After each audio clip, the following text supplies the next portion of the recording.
VCR Podcast with your host, Vish, They're just bastardizing our childhood and the classics. Chris, Nintendogs drove me. It's what makes me want to hurt people. Radical. People in general still bitch about everything. It still doesn't change. Let the podcast begin.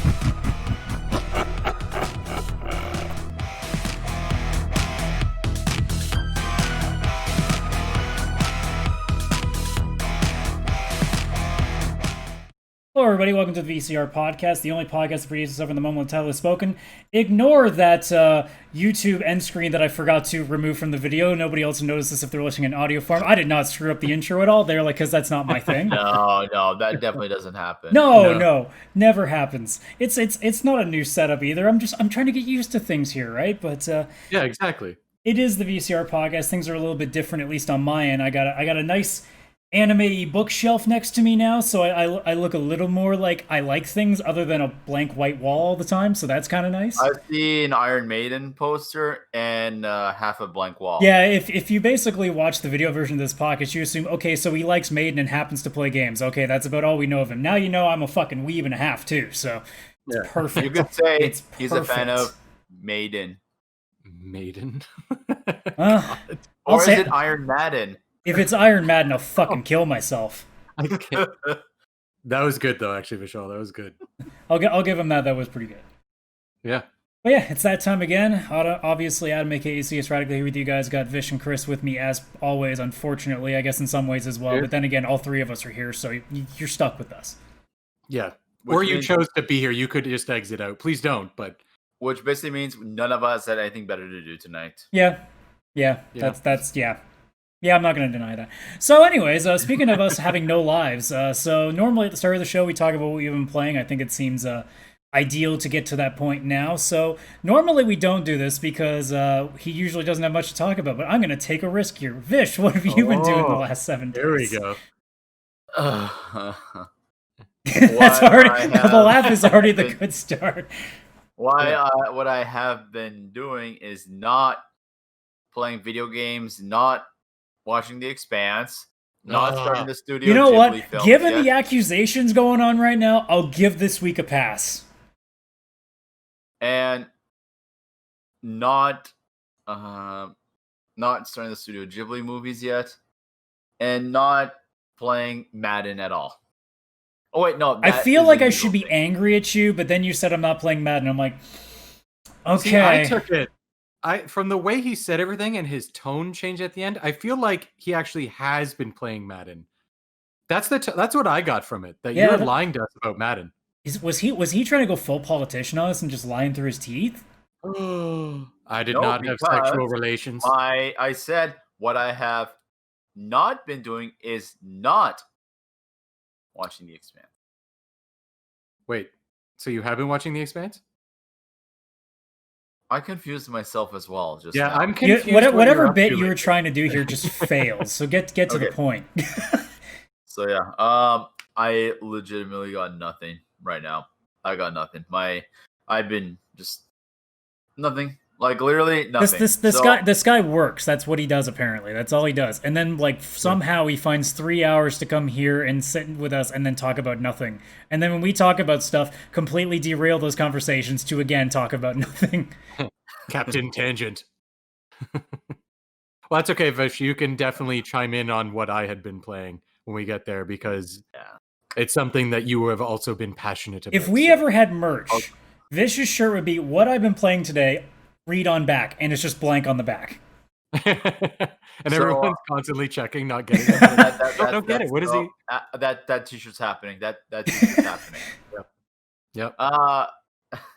And a little Buy it on hint of what Redbubble.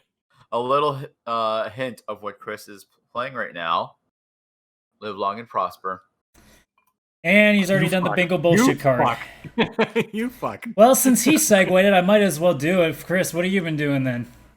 So as soon as we ended our VCR plays last week, VCA plays? Whoa. Have you guys been cheating Sorry, I on me? forgot how many groups of friends I have where I play games on Thursday.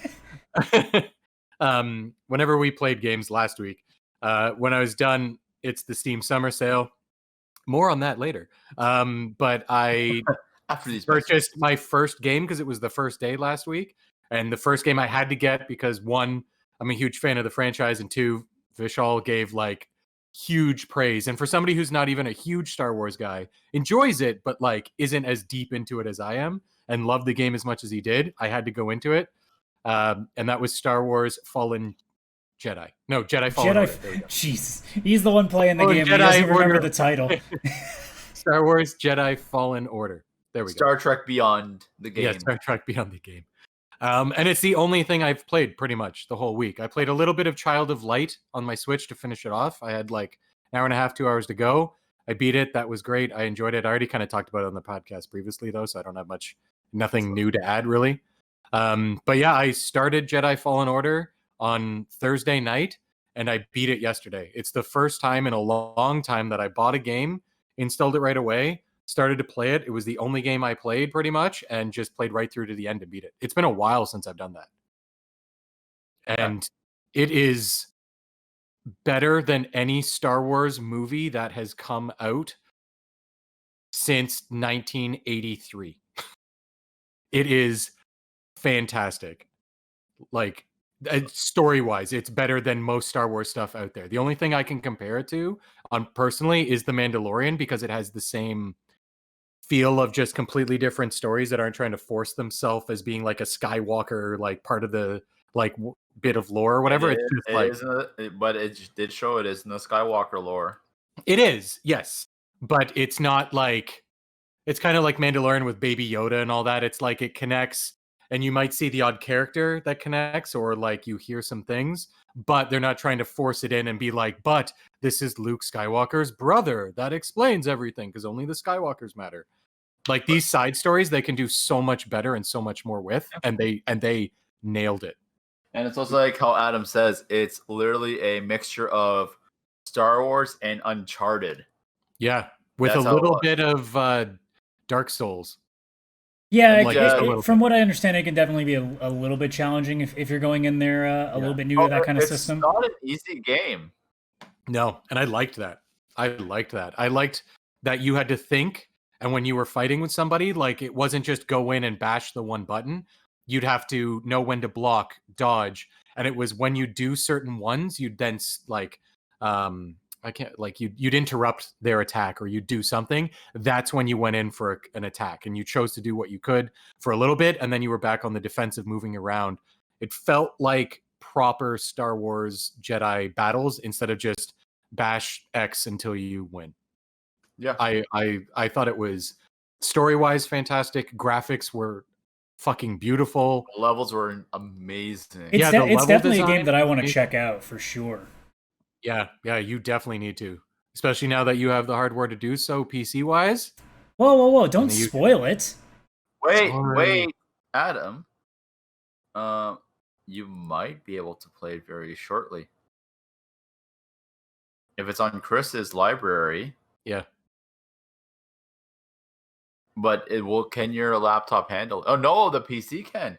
And he spoiled You it. can play it. Motherfucker spoiled it. Yeah.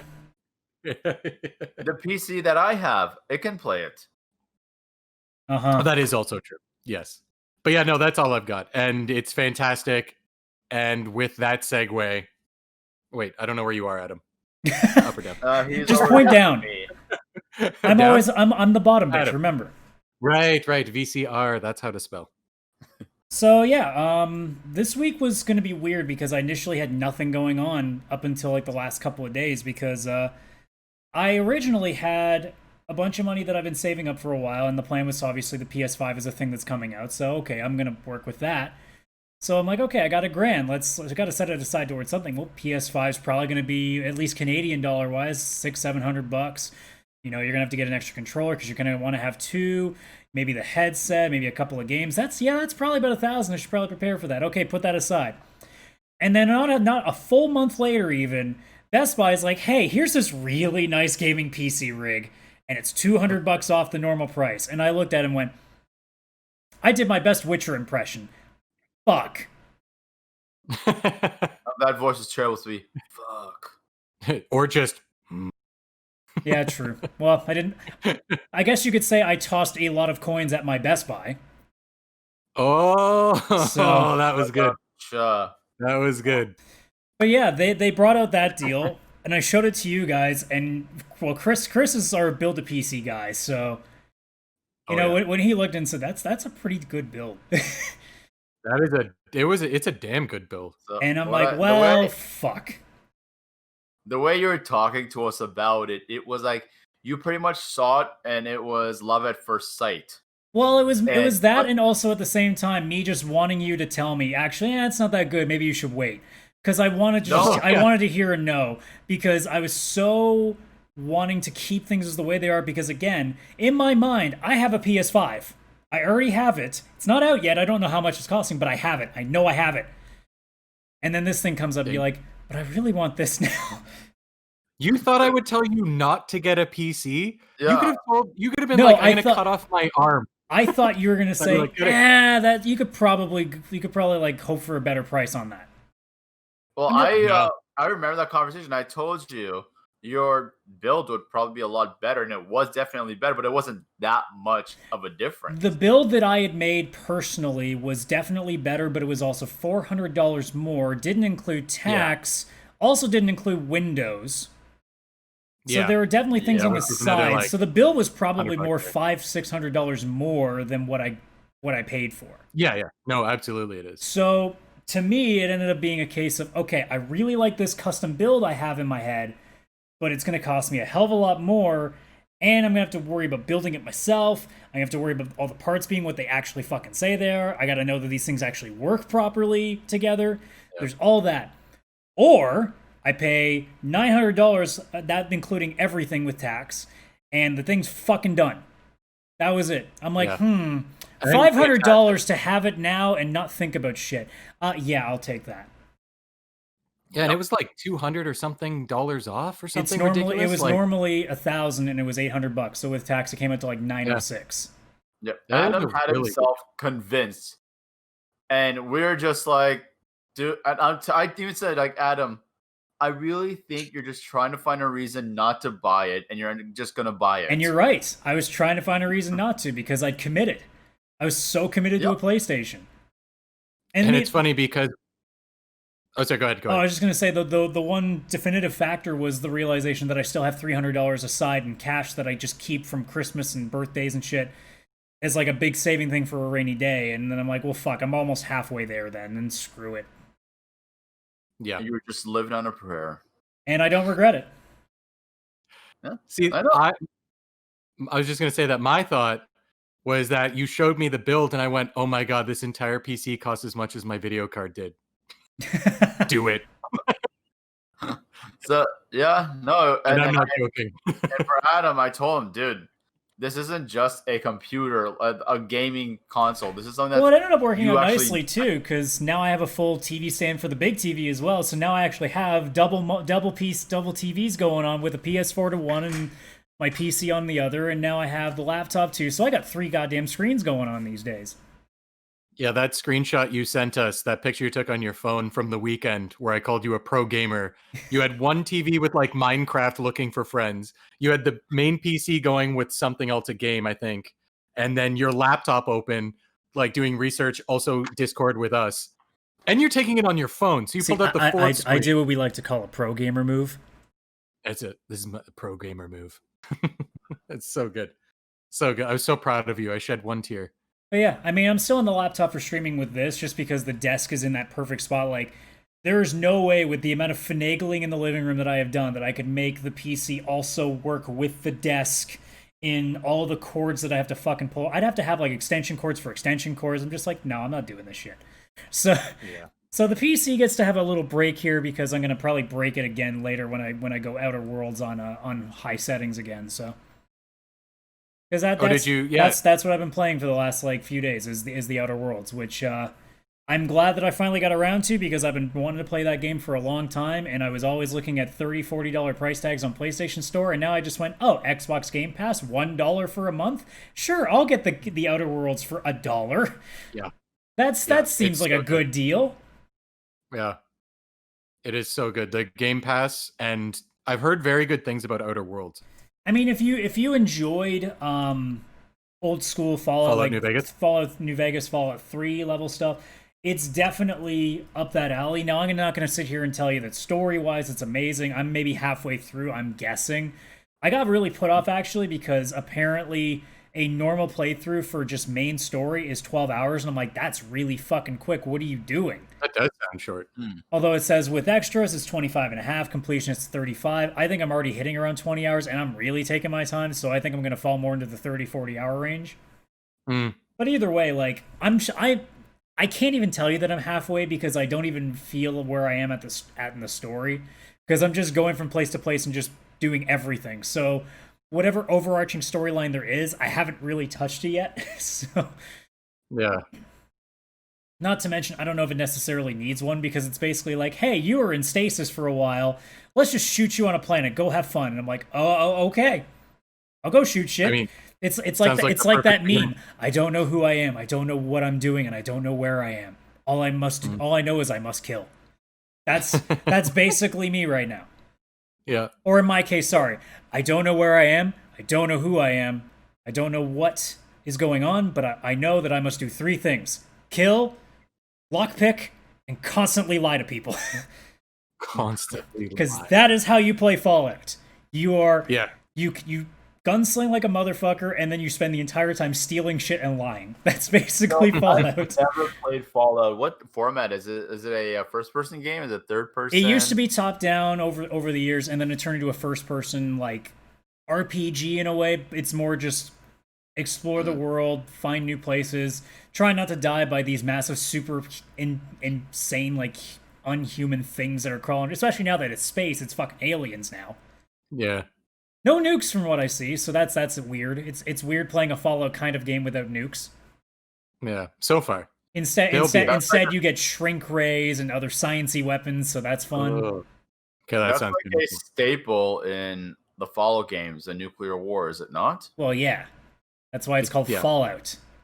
Yeah, it's the Fallout after the nuclear war. So then the Outer Worlds is almost a bit of a tongue-in-cheek to me, like, see, it's out in space. It's worlds outside of Earth. Oh. Yeah.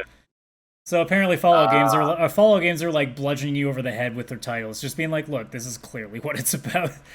Yeah. Like the South Park games, the fractured butthole. We'll never know what it was actually about. I mean, They were fractured. I'm sure it was about a butthole. I thought that's what it was. I could have But no, sworn. They are whole. Wait, you're telling me it's a fractured butthole, not a fractured butthole? Look. I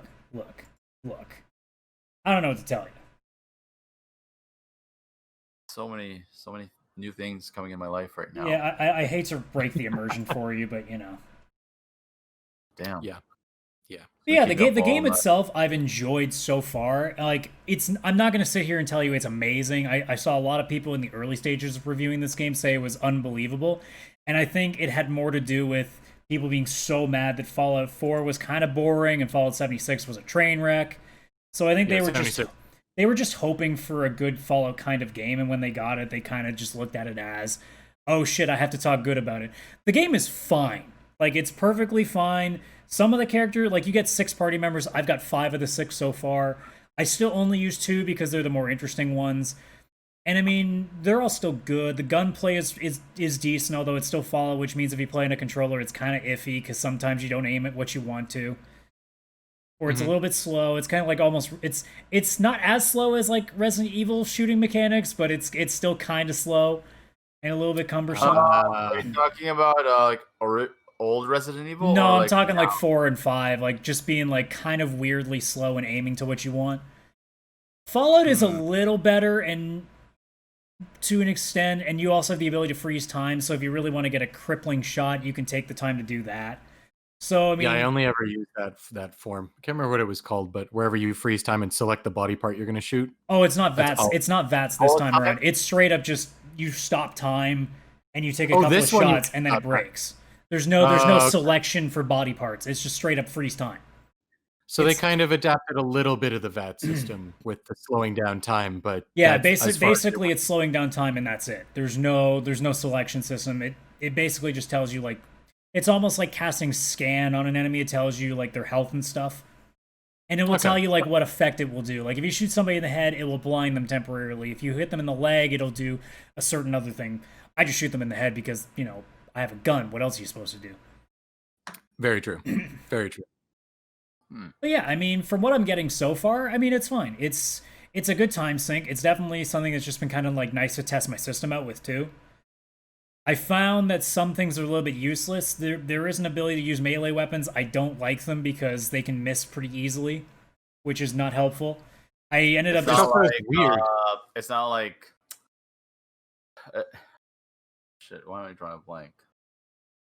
It's not like Left 4 Dead where where a melee weapon is like basically a godsend. No, I'm sure if you build your character to be specifically for melee, you're probably better. But when I first started the game, I had a pistol and I had a sword, and I figure, okay, can probably use a sword if things get too close. Pistol when I want to stay from range, and I tried that, and I realized that I'm not quick enough with the sword, and I just keep missing shit constantly because you have to be pretty centered on it because it has the reticle. It's not just in the ballpark. It's gotta be dead there, and it's like, well.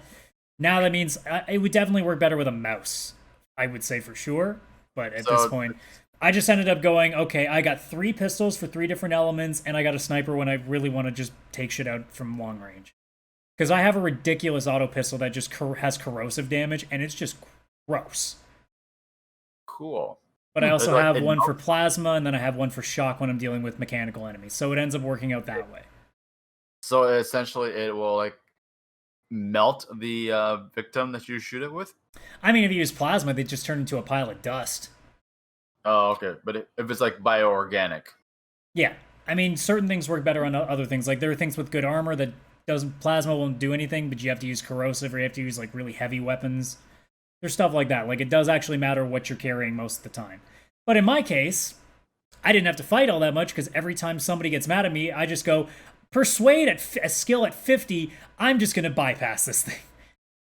There's a point in the game where you have to make a choice between 2 factions, and I chose one over the other. And normally at this point in the game, you will probably have to fight the other person's faction. But I'm an asshole and put all my stats into talking. So I walked into him. I should not have had 55 intimidate skill at that point, but I did. So when the guy's like, we're going to have a problem, I'd be like, no, we're fucking not. And he goes, okay, no, we're not gonna have a problem. I'm like, good, solves every problem. So basically, anytime I get into a bad situation, I just go, this is not the battle you are looking to have, and it stops. It's fucking great. And So then this is if just it Star fails, I shoot them real quick, and if it doesn't, they walk away and I steal all their shit and leave. So is it like the good and bad parts of Red Dead Redemption where you could be more of a criminal or more of a There is no good or bad. There's no system like that. It's just whatever you decide to do. Okay. Like, I'm a good person that also is working for a criminal syndicate right now, cause money. So you're kind of a gray area the entire time. I don't think. Are you talking about this whole crime syndicate thing? It's in the game, right? You're not actually a Yes, mob. I'm not a crime. Just because I'm Italian does not mean I just suddenly have mafia vibes going on. Okay. Pretty sure you're in a mafia. Yeah. Pretty Not sure. at all. Not at all. All right, Giuseppe, I believe bring me the boys. Where'd you get that PC money, Adam? Look, Where'd you get the name Radical, Adam? Look, Oh my God, Adam is a stripper. forget Now about it. Okay. up on the stage, radical. Stripper. You don't Oh, got, it's you don't mafia. gotta worry about your problems. You know, you just forget about it. You're a funny guy. Funny how? What am I, a clown? Do I amuse you? Yeah, a little bit. Apparently, when it comes to Joe Wait, I have Pesci left- impressions, the only thing I can do is that line. Because if I try to do that exact voice with any other line, it doesn't work, and I don't know why. That's fine. It's one of those We're weird not things. can't all be Joe Pesci. Actually, I don't think any of us can really be Joe Pesci. That would be amazing. This is the Joe Pesci podcast. I fucking want a Joe Pesci podcast. Let's be honest. That'd be fucking awesome. How many episodes could that really be? Though? Yeah. It could be infinite because I'll listen to Joe Pesci bitch about anything. Oh, where it's him. I thought it was Just podcast him. about him. Just him talking about anything. I'd be like, I'll fucking listen to like 5 hours of this. I misinterpreted. I thought you were talking about a podcast that people would do talking about Joe Pesci. Yeah. That would be a well, how long do we want to make the podcast? Short if as possible. if we do bite-sized episodes, we can make that fucking thing run for a while. Don't kid yourself. True. It's true. But yeah, So I mean, today we want to talk about Joe Pesci in Home Alone 2. see? I could fucking go on about that for a while. And then Lethal Weapon? Man, the episodes are endless. Yeah, now they're getting endless. See, And there then you go. about those Joe Pesci imitations. Look, I'm telling you, Joe Pesci podcast. Let's do it. Okay, fine. But yeah, otherwise, I mean, like at this point, if I was to give it a grade right now, I think I'm setting it around like a 7.5. Like I'm loving it, but I'm not gonna sit here and say it's amazing. It's more just like this has been a great like just filler game right now because I'm in this weird place, and thank God I have this fucking PC now. Thank fucking God I have it, because there's nothing on PlayStation right now because. I mean, I don't want to play The Last of Us, and Ghost of Tsushima I don't even think I'll get right away to begin with, so PlayStation is kind of at that point with me that I've got almost everything that I want, and anything else that I want is not cheap enough at this point. So I'm kind of in this weird gray area of like, well, what the fuck do I do? And then I got this PC, and Xbox Game Pass exists, and I'm like, oh, there's a couple of games I would definitely try for $1. Yeah, Game Pass is amazing. I've gone through it, and I mean, if I didn't already have a backlog looking at me on the same machine Game Pass is on, as he I'd be on keeps Game adding Pass to right it as now. well. That's right. No one Because needs here to he is know. talking about Jedi Fallen Order, and he must have put Yakuza down for a whole week. Yes, I did. I didn't touch anything So else. he's going to but go Star right Wars. back to that. He's still talking about how he wants to play Persona 4 Golden and then 7 Trails games, and now he wants to play the whole Yakuza series that he has. This motherfucker thinks he's going to get a PS5 and be able to finish all these things in time. The good thing about different systems is that sometimes I'll be like, I don't feel like turning on the PC. Oh, I'll grab the Switch. So that's one trick. The PlayStation will be like that. I'll be like, I don't feel like turning on the PC. Ooh, PlayStation. And then you'll be like, I don't feel like I don't feel like playing this thing. Let me go buy another game and add to the backlog. Now that I'm done with Ghost of Tsushima, I will buy 10 more PlayStation games. Thank you. Yeah, he's got a 400 Steam backlog. He's gonna by the time that we get to the same time he's like the year anniversary of the PlayStation 5 for him, he's gonna have a 20 PlayStation backlog, and it's just gonna keep growing. And eventually he's gonna have that amazing 1,000 game backlog that combines Steam, PlayStation 5, for some reason Google Stadia. I don't know why. Hey, whoa. Whoa. No. I respect myself. What is wrong with you? Chris is not going full retard. I won't allow it. I could take it on the go, though. No, I'm kidding. No, that's what the Switch is for. So welcome to this. Yeah, that's what the Switch is for. Welcome to the VR podcast, where we had to kick Chris out for his mental Motherfucker, health if we're kicking him out for his flagrant use of Stadia referencing, we're gonna kick you out for Madden. Don't kid yourself. Yeah. Okay, sorry. Okay, just. Actually, you know what? We're not even gonna kick you out for Madden. We're just gonna kick you out for being you. I like that. I just want to say how much I love that Iron Madden poster you have in the wall right there. Yeah, all right, Fucking fuckface. I'm not getting that out of my head. I'm gonna be saying Iron Madden for a while. I'm not gonna be able to stop. You know that song "Teenage Dirtbag"? I'm just a teenage. Why? He sang. Why? There's the check mark. Why? Where's my camera? Check I mark. got 2 tickets to Iron. Okay, so Man. let's move on to something actually important, Hell yeah. which is Chris's Steam backlog because he added to it with the Steam Summer Sale. Hell yeah, I did. So Yay normally me. we would have moved on to actual stories, but I figure having what we've been playing and then literally have a section of what we've bought being its own thing. So It's the first Steam sale we've all done together during the podcast. All you listeners, you get to I mean, be there was here the with holiday us. sale. We just never talked about it. Yeah. And we shouldn't have because I bought a lot of games then. Too. It's bad. I mean, I was pretty The straightforward. I just got things specifically for us to play in the long run. Killing Floor 2 is the big one for me. Duck Game, Golf with Your Friends, like all the staples. I've got all those now. I picked up these really interesting. I haven't played them yet, and I don't know when I'm going to get around to. But they're these interesting JRPG visual novel like things that were like less than $1 each, and they're about to and they teach you how to read Japanese. So they give Is it you, actually? I think it's just called Learn to. it's learn to kanji, learn to katakana, and learn to hiragana. I can't remember the last. Hiragana, I think, or hiragana. Fuck. Yeah. See, this is Oh, why I the need to learn- learn because I don't even know how to fucking pronounce the shit.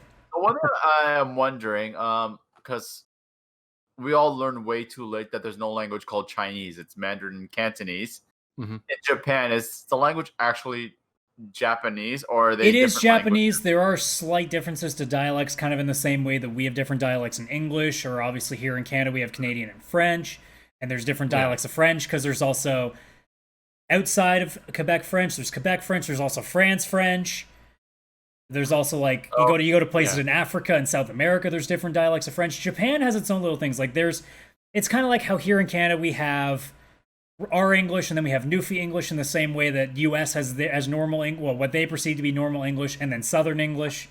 Japan has also their kind of dialect, say in Tokyo, and then they have things like Osaka, where Osaka is kind of like the redneck version of Japanese, is what it's considered as, because they do a lot of the your kind of. Instead of your, it's your, and there's a lot of like extra apostrophes in what they say when you translate it. So there's definitely like bits here and there, and the same comes with how it's written. Like I said, there's 3 different ways of writing it. So there's definitely a lot. I think it's hiragana, kanji, and katagiri, if I'm not mistaken, or katakari. I'm probably butchering one of them still, but I got all 3 of them because it cost me less than $3. And if it's a fun little cheeky way for me to learn how to read Japanese, even somewhat okay, that'd be kind of cool. Yeah, the Learn To series, apparently, I haven't used them. I haven't even bought them because I don't want to add to my backlog, but I do anyways. They're apparently really good. I've heard nothing but good things on a bunch of podcasts I listen to and a couple people on my Steam friends list and stuff. Like, people swear by it that it actually works. And one girl on a podcast I listened to got into it because of the Yakuza series. And she says that she's getting so good at it that on her trip to Japan, she's going to go on whenever, probably whenever this is all over with COVID. So like 2 years from now. Yeah, she'll actually be able to speak it a bit, not like fluently, but yeah. enough. I mean, I tried separately before. Like I've tried. There was a game that was on Steam called Influent that you could buy, and all it was like a walking simulator where you would just click on objects, and it would tell you what it's pronounced in Japanese, how it's read, and then you would select a certain number of items. And then when you hit that certain number, it would say, okay, find this and go back to it. And it was a little neat thing, but I was basically learning how to say orange in Japanese. Like it was nothing that spectacular. It wasn't formulating a sentence or anything. Then I tried Rosetta Stone. That did a little bit better for a moment, but I couldn't keep up with it because it felt more like schoolwork.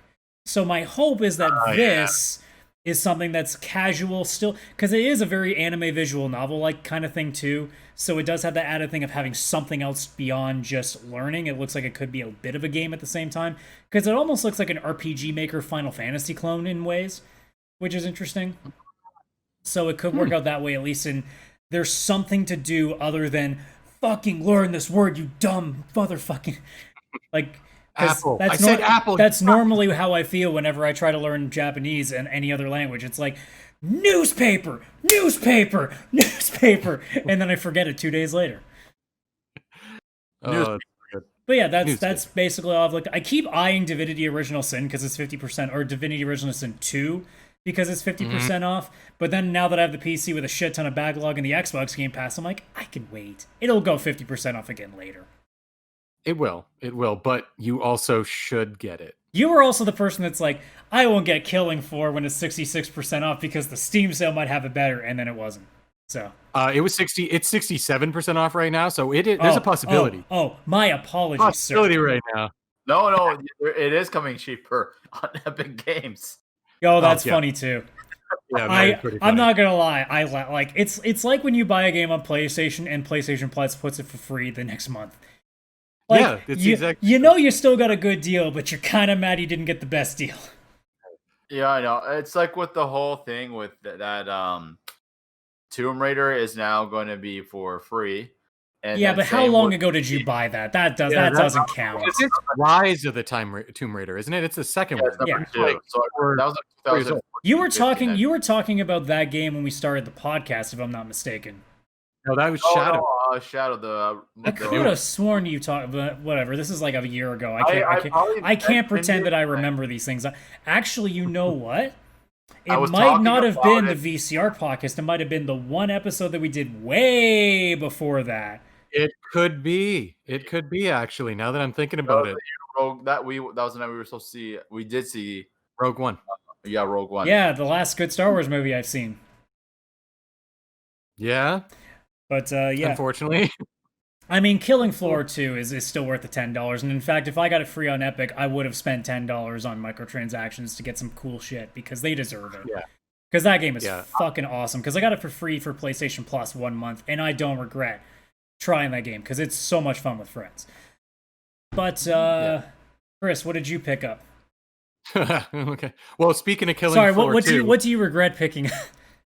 Oh, nothing. So far, nothing. What are we going to make you regret picking up? I'm looking at my list right now because I had to write them down. No, nothing. I won't regret anything. Not yet. Oddly enough, I bought Killing Floor 2, and I bought the digital deluxe edition because it came with a bunch of extra stuff, and it was like $1 more. Yeah. And it came with a free edition of Killing Floor 1 for myself, and another free edition of Killing Floor 1 to give to a friend. Adam, you already had it, so I sent it over to Vishal, and I sent Vishal Killing Floor 2. Just in make time sure for we all had Epic it. to give it to us for Just free, right apparently. before Epic gave it for free, or is going to give it for free.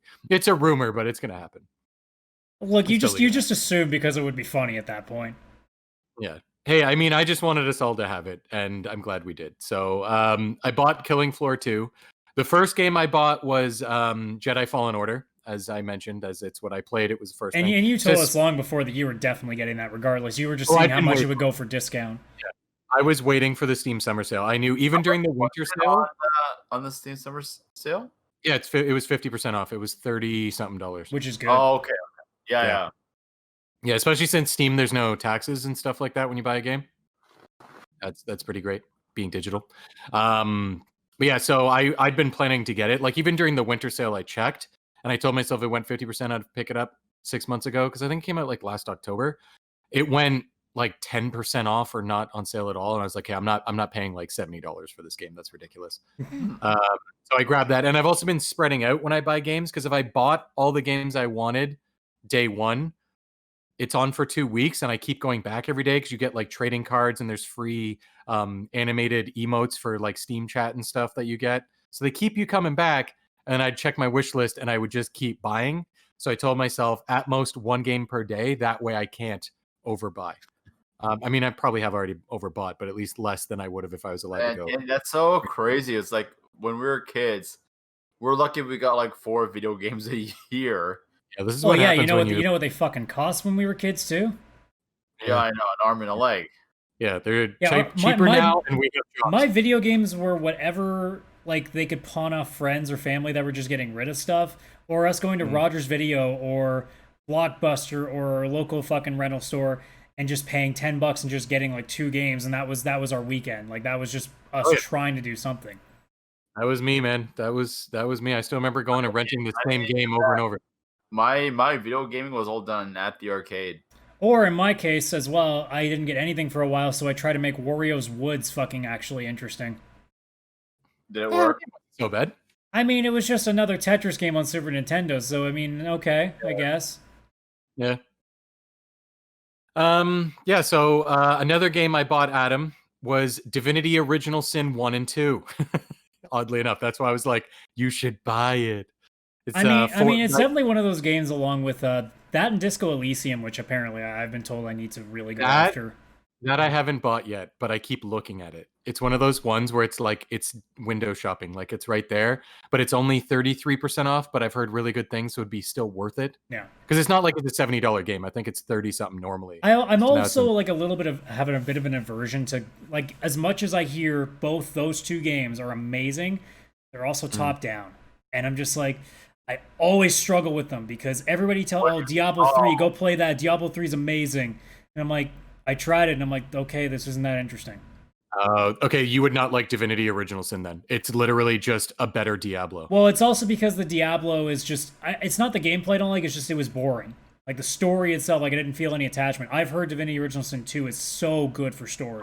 Oh yeah, if it's just the so story that of Diablo, might be enough to work, and that's why it piques my interest. In the same vein that a game like Divinity Dragon Commander, which I hate tactical fucking RTS games. I hate them. Mm-hmm. I fucking actually like that game. Ah, okay. So there are games that supersede it. It's just really difficult. And I've heard so much about both Disco Elysium and Divinity Original Sin 2 that I'm like, okay, I probably should pay attention to these ones and maybe give it a shot. Yeah. Divinity Original Sin 2, the developers are really, really, really good. They put the game on Switch, which was one of those games where it's like, how did they do this? It makes no sense. And it has cross save. So your Steam save and your Switch save actually, basically they're using the Steam Cloud save. What a fucking So you can amazing thing that is to have now.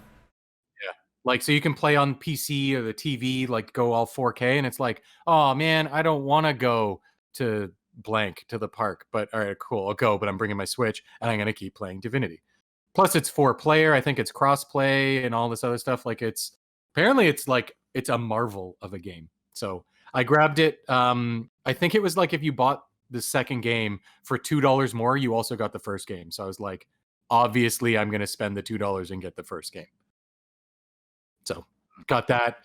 Vishal, you'll be happy about this. I bought Mortal Kombat 10 finally. Yeah, I think that was real cheap on the store too. It was real fucking cheap. And I got the XL edition, which was again an extra $1 for all the extra characters and everything. Yeah, I mean, why not at that point? The Mortal Kombat 10, it actually, the full version came 1 month for free on PlayStation Plus. Oh, did it? Yep. Oh. I got it, and I already had the game anyways. Again, yeah. Might as well. Always get, just at least unlock it so that it shows that it's in your account. Then it's always. I download because there's other characters in the game, like the Predator, Alien. Yeah. From Aliens. It was just I don't believe in paying for DLC again, especially now more than ever. What fucking Mortal Kombat did with that Mortal Kombat 11.5. Yeah. Like that. I know. I mean, when it eventually comes up, we'll see how at least people are taking it. I mean, I do disagree that I don't like the. I disagree with them in terms of that practice, because it's like this sounds like something you could have either already did and just kind of gave it away for free, or charge a lot less, or you just make another game, just work really hard. Or just make Mortal Kombat 12. And again, it's a part of why obviously fighting games are iffy with me. I don't spend more than $30 ever on fighting games because I don't think they're worth that much. And this is also, I'm not saying fighting games can't be worth full price, but for me as a guy who doesn't play online, it's not worth that much. So I only do the story. Like, I do the story campaign, and then I'm pretty much done. I also do each character's arcade mode for their own personal ending. But what I think we can all definitely disagree with is that when they day one DLC characters is really ridiculous. Like Tira from like Soul Calibur 6 is my example. Tira from the very beginning was blocked off. They announced her as DLC before the game was even released. That is fucking bad. That is bullshit. Yeah. It's in the same vein of like if you played Final Fantasy 15, like Final Fantasy 15 comes out and says, "Hey, if you want to have chocobo riding, it'll be DLC down the road, $5, and the game's not out yet." And you'll be like, "What? Why?"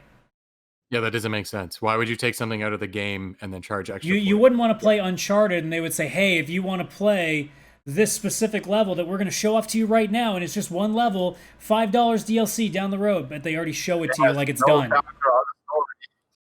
Like basically, like the equivalent of a level in Uncharted is the equivalent of a character in a fighting game, because a character in a fighting game is just as fleshed out as one level in an Uncharted kind of game would be, because it is that value. Own game in its own aspect, almost like you're playing the game as the one character, and then you're playing as another one. Like each character in a fighting game is like a different game on its own. Yeah, it is so ridiculous in that way. And you know what? This seems like a great segue, because we actually didn't take as long on this. Actually, you know what? I'll let Chris, did you have anything else that you bought that you wanted to add? I'll just name off what I finished buying as well, because there's a couple other ones, but I can just name them off, like as a list them off. Yeah, there's go right a few ahead. left. I bought Titanfall 2 today because you You're talked welcome. about it, Adam.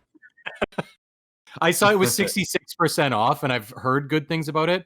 And I was like, I don't know, is this game worth $11 for the Ultimate Edition? And Okay. I told him straight up, it's one of the best single-player first-person shooter campaigns I've ever played. Without question. Why don't they just go have some balls and make it 69% off? Why not? They sometimes do that. They sometimes do. But it's an EA game, so that's probably why. If Deadpool ever had if Deadpool had a new game coming out, it would have to be always exclusively at 69%. If it ever went Yeah. on sale, it has to be 69% all the time. It'd have to be a ridiculous price, but with it being 69% off, it's Wait, like $59.99. but they'd have to price it perfectly so that whatever the price is normally, as soon as it goes discounted, it's $420. Oh, yeah. Or $69.69. Deadpool on clearance at $420. Yeah. Yeah. What else? I got shot. There's a game, Shadow of War. It's the sequel to Shadow of Mordor. Yep. I already had the game, but they came out with an expansion pass, which is like War. I extend- thought you said warts. I thought it was a battle game or something. No, Shadow of Mordor, like the Lord of the Rings game that was really fun. Shadows of War. Yeah. So Shadow of War, the sequel, I got the expansion pass because they added a bunch of story and stuff to it. I haven't even played the game yet, but I remember with the first one, like I wanted more and more and more. So I figured it's dirt cheap. Play the first game? Yeah. Oh yeah. Played it way back in like 2014. Loved it. How was it? Okay, I hear it's very violently satisfying. Yes, very much so. I don't know if necessarily Vish would like that kind of game though, because it definitely is a very slow game. It has a little bit of an emphasis with stealth sometimes. It does have stealth sometimes, but when you do get to fight, it's like you'll do like these cool moves and you'll behead people and stuff, and you take over the orcs and you make them like yours, so they'll go and fight other. How big in Lord of the Rings are you, Vish? I love the Lord of the Rings. Okay, you might be able to find something, because for me, I didn't like that gameplay all that much, and then not having any interest in Lord of the Rings kind of just cemented that. So I tried it, didn't really care for it that much. It's very Lords of the Ringsy. Well, if you, yeah, yeah. So yeah, I got the expansion pass for that. I bought Dying Light. That's Left 4 Dead with parkour in it. Yep. Kevin, our friend Kevin, had mentioned that him and his brother have it and that I should get it. It's amazing. I think it's 4-player. Or no? Pardon? Oh wait, Dying Light. Yeah, Dying Light. I forgot about that one. Yeah. Yeah. So apparently it's good. It was another one where the Ultimate Edition was $1 more than the normal edition, so pick that up.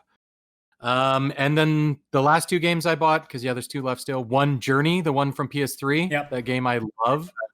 That game is amazing. So I had to rebuy it. And it came with the game they also made called Flower that was on PS3. Yes. I don't know if you remember that. I know of it. So I've never played it. So it was like you got Journey, plus it was 25% off, and the game's already only like $12 to start with. Plus they gave you Flower for free. And I was like, okay, I'm going to buy this, obviously. And then the last game, which is one I've been wanting to play for a long time because I've never actually played any of the games, I got the Halo Master Chief Collection. Cool. Because I've always wanted to play Halo. Like just the campaign, not like online and like yell at kids for sucking or whatever. Well, I just want to play. You don't want to spend like 15 minutes teabagging constantly? No, I don't want to do that. I just want to play through the. I've heard really good things about the story. It's kind of like why I got Titanfall 2. When you told me that the campaign and single player is amazing, I was like, that's what I want. So yeah, original two Halo games for me definitely were really good campaigns. After that, they started getting a bit iffy. I mean, obviously, I don't know. 3 was okay, 4 was okay, and then ever since it's just been. I don't know. I think they've kind of lost their way, but then again, it's also not Bungie doing them anymore. So. Yeah, this could be why. This one goes, you get Halo Reach and Halo 1, 2, 3, some side Halo 3 OSDT or something. ODST, which is, this small, like, other thing that they did. And Halo 4. And it was like $30, I think, on sale. I mean, that's a great price.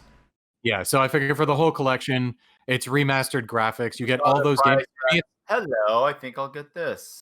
Yeah. And it's also on Game Pass, Adam, so you can easily try it out and see the upgraded graphics or replay some of them. Did you play Halo a lot back in the day, Adam? I didn't personally have an Xbox, so I most of my exposure to it was through a neighbor, and he used to have a bunch of LAN parties all the time back when that was still a thing you did. So we used to play with 3 different TVs, 3 different Xboxes, like anywhere between 8 to 12 people in the room, and we go nuts and just play massive amounts of Halo 1 and 2, and it was always fucking great. And then on 360, I finally got the chance to play all of them because, of course, they were backwards compatible back when that was still a thing you did. Hopefully, that's something that we see further in. And finally getting to play the campaigns full, because I'd play bits and pieces through like watching my buddy or playing it myself, and they were good. Playing them in full, I'm like, yeah, no, this definitely was like this is what made like Call of Duty and Battlefield obviously did it too, but on console, Halo is what really pushed first-person shooters into the forefront. Yeah. So Well, Oh, it yeah. was the so they're talking about it that like GoldenEye was the first game to really have the 4-player multiplayer co-op. yeah. But they say Halo is the game that perfected it. I wouldn't Yeah. say perfected so much as they got it right to the point that this was going to be the model from now on. Yeah. Well, I feel like they were that's the really, parenting. that's essentially what it means. It's like yeah, this is how it's going to be. We're going to copy the Halo model. Yeah. Either way. So was that the last thing I think you said, right? Yeah. And there's So- more to go, but So- like to buy Yeah. in the future. So the intro ended up going a lot shorter than I thought it would, so I'm going to fit something quickly in. And since we were talking about fighting games and microtransactions, I figured it'd be a great time to pop in the story that the House of Lords in the UK is now looking into setting an example for loot boxes as gambling. Yeah. In the way that certain other... what other places I know... Didn't one of the Scandinavian countries, I think Sweden did, if I'm not mistaken. I think it was Sweden. Yeah, I think it was Sweden. Seems like Sweden. And other and as Seems far like as I know, Italy, Europe right? has slowly been doing it. Like slowly but Sweden, surely, Europe's been Greenland. taking a chance at it. Yeah. IKEA thing to do. But either way, it Because just it's not heavily required. it just brings back up the conversation of, once again, it got to the point that the only way that loot boxing is going to really get a proper change is going to be when the government gets involved. Because at this point, I think we've proven, because of, I hate to say it, because I don't like saying the dirty word, Madden, because of games of that ilk, we have shown as gamers that we aren't willing to do the necessary things to change it. So the only way that it's going to change is if there is legislation that prevents it actively. Because I believe that there would be enough people that it might offset them a little bit, and maybe they try to put the cost down a tiny bit, but there's no way they'll ever leave. Because there's just too many people spending too much money. Yeah. Especially when you get there are stories like there were some people being like in the specific Reddit thread to this BBC article talking about the House of Lords looking at it. There was one guy that says, "Yeah, I know somebody on a mobile game that spent $36,000 on that game." Yeah, it's crazy what some of these games are making. There's some space And the sad game part on is like the other. Sorry, I didn't mean to cut you off. The other comment was that he wasn't even top the leaderboards. He was only top 1,000. 36 grand. Yeah, it's ridiculous. Pay to win, that's definitely where it's pay to win. If you have to get to that point just to get into the top 1,000. Yeah. Yeah, there's a game on PC, some space game, like one of those ones where it's just like this open space world and you can fly your ship around and blah blah blah. I don't remember the name of it, but there was somebody that was in the gaming news because I think they had spent $130,000 or $150,000. It was somewhere in between there that they put into extra in the game. Like the game's like $40. And that's what they count on. They count on the people that have way too much fucking money and are bored. Like who the fuck has that much money to put in a game?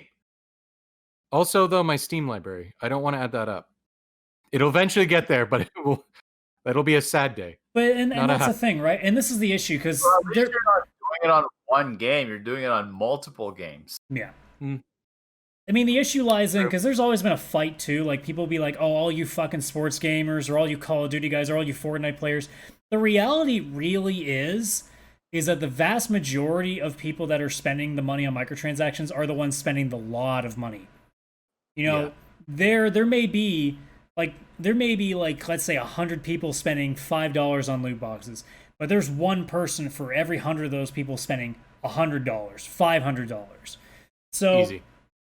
the issue kind of comes like, who do you actually blame? I think you do have to blame the people that are putting thousands into a game, because why? Like, I even told you guys earlier today in our Discord, which if you're watching on YouTube, there is the link below to join that. Please do so.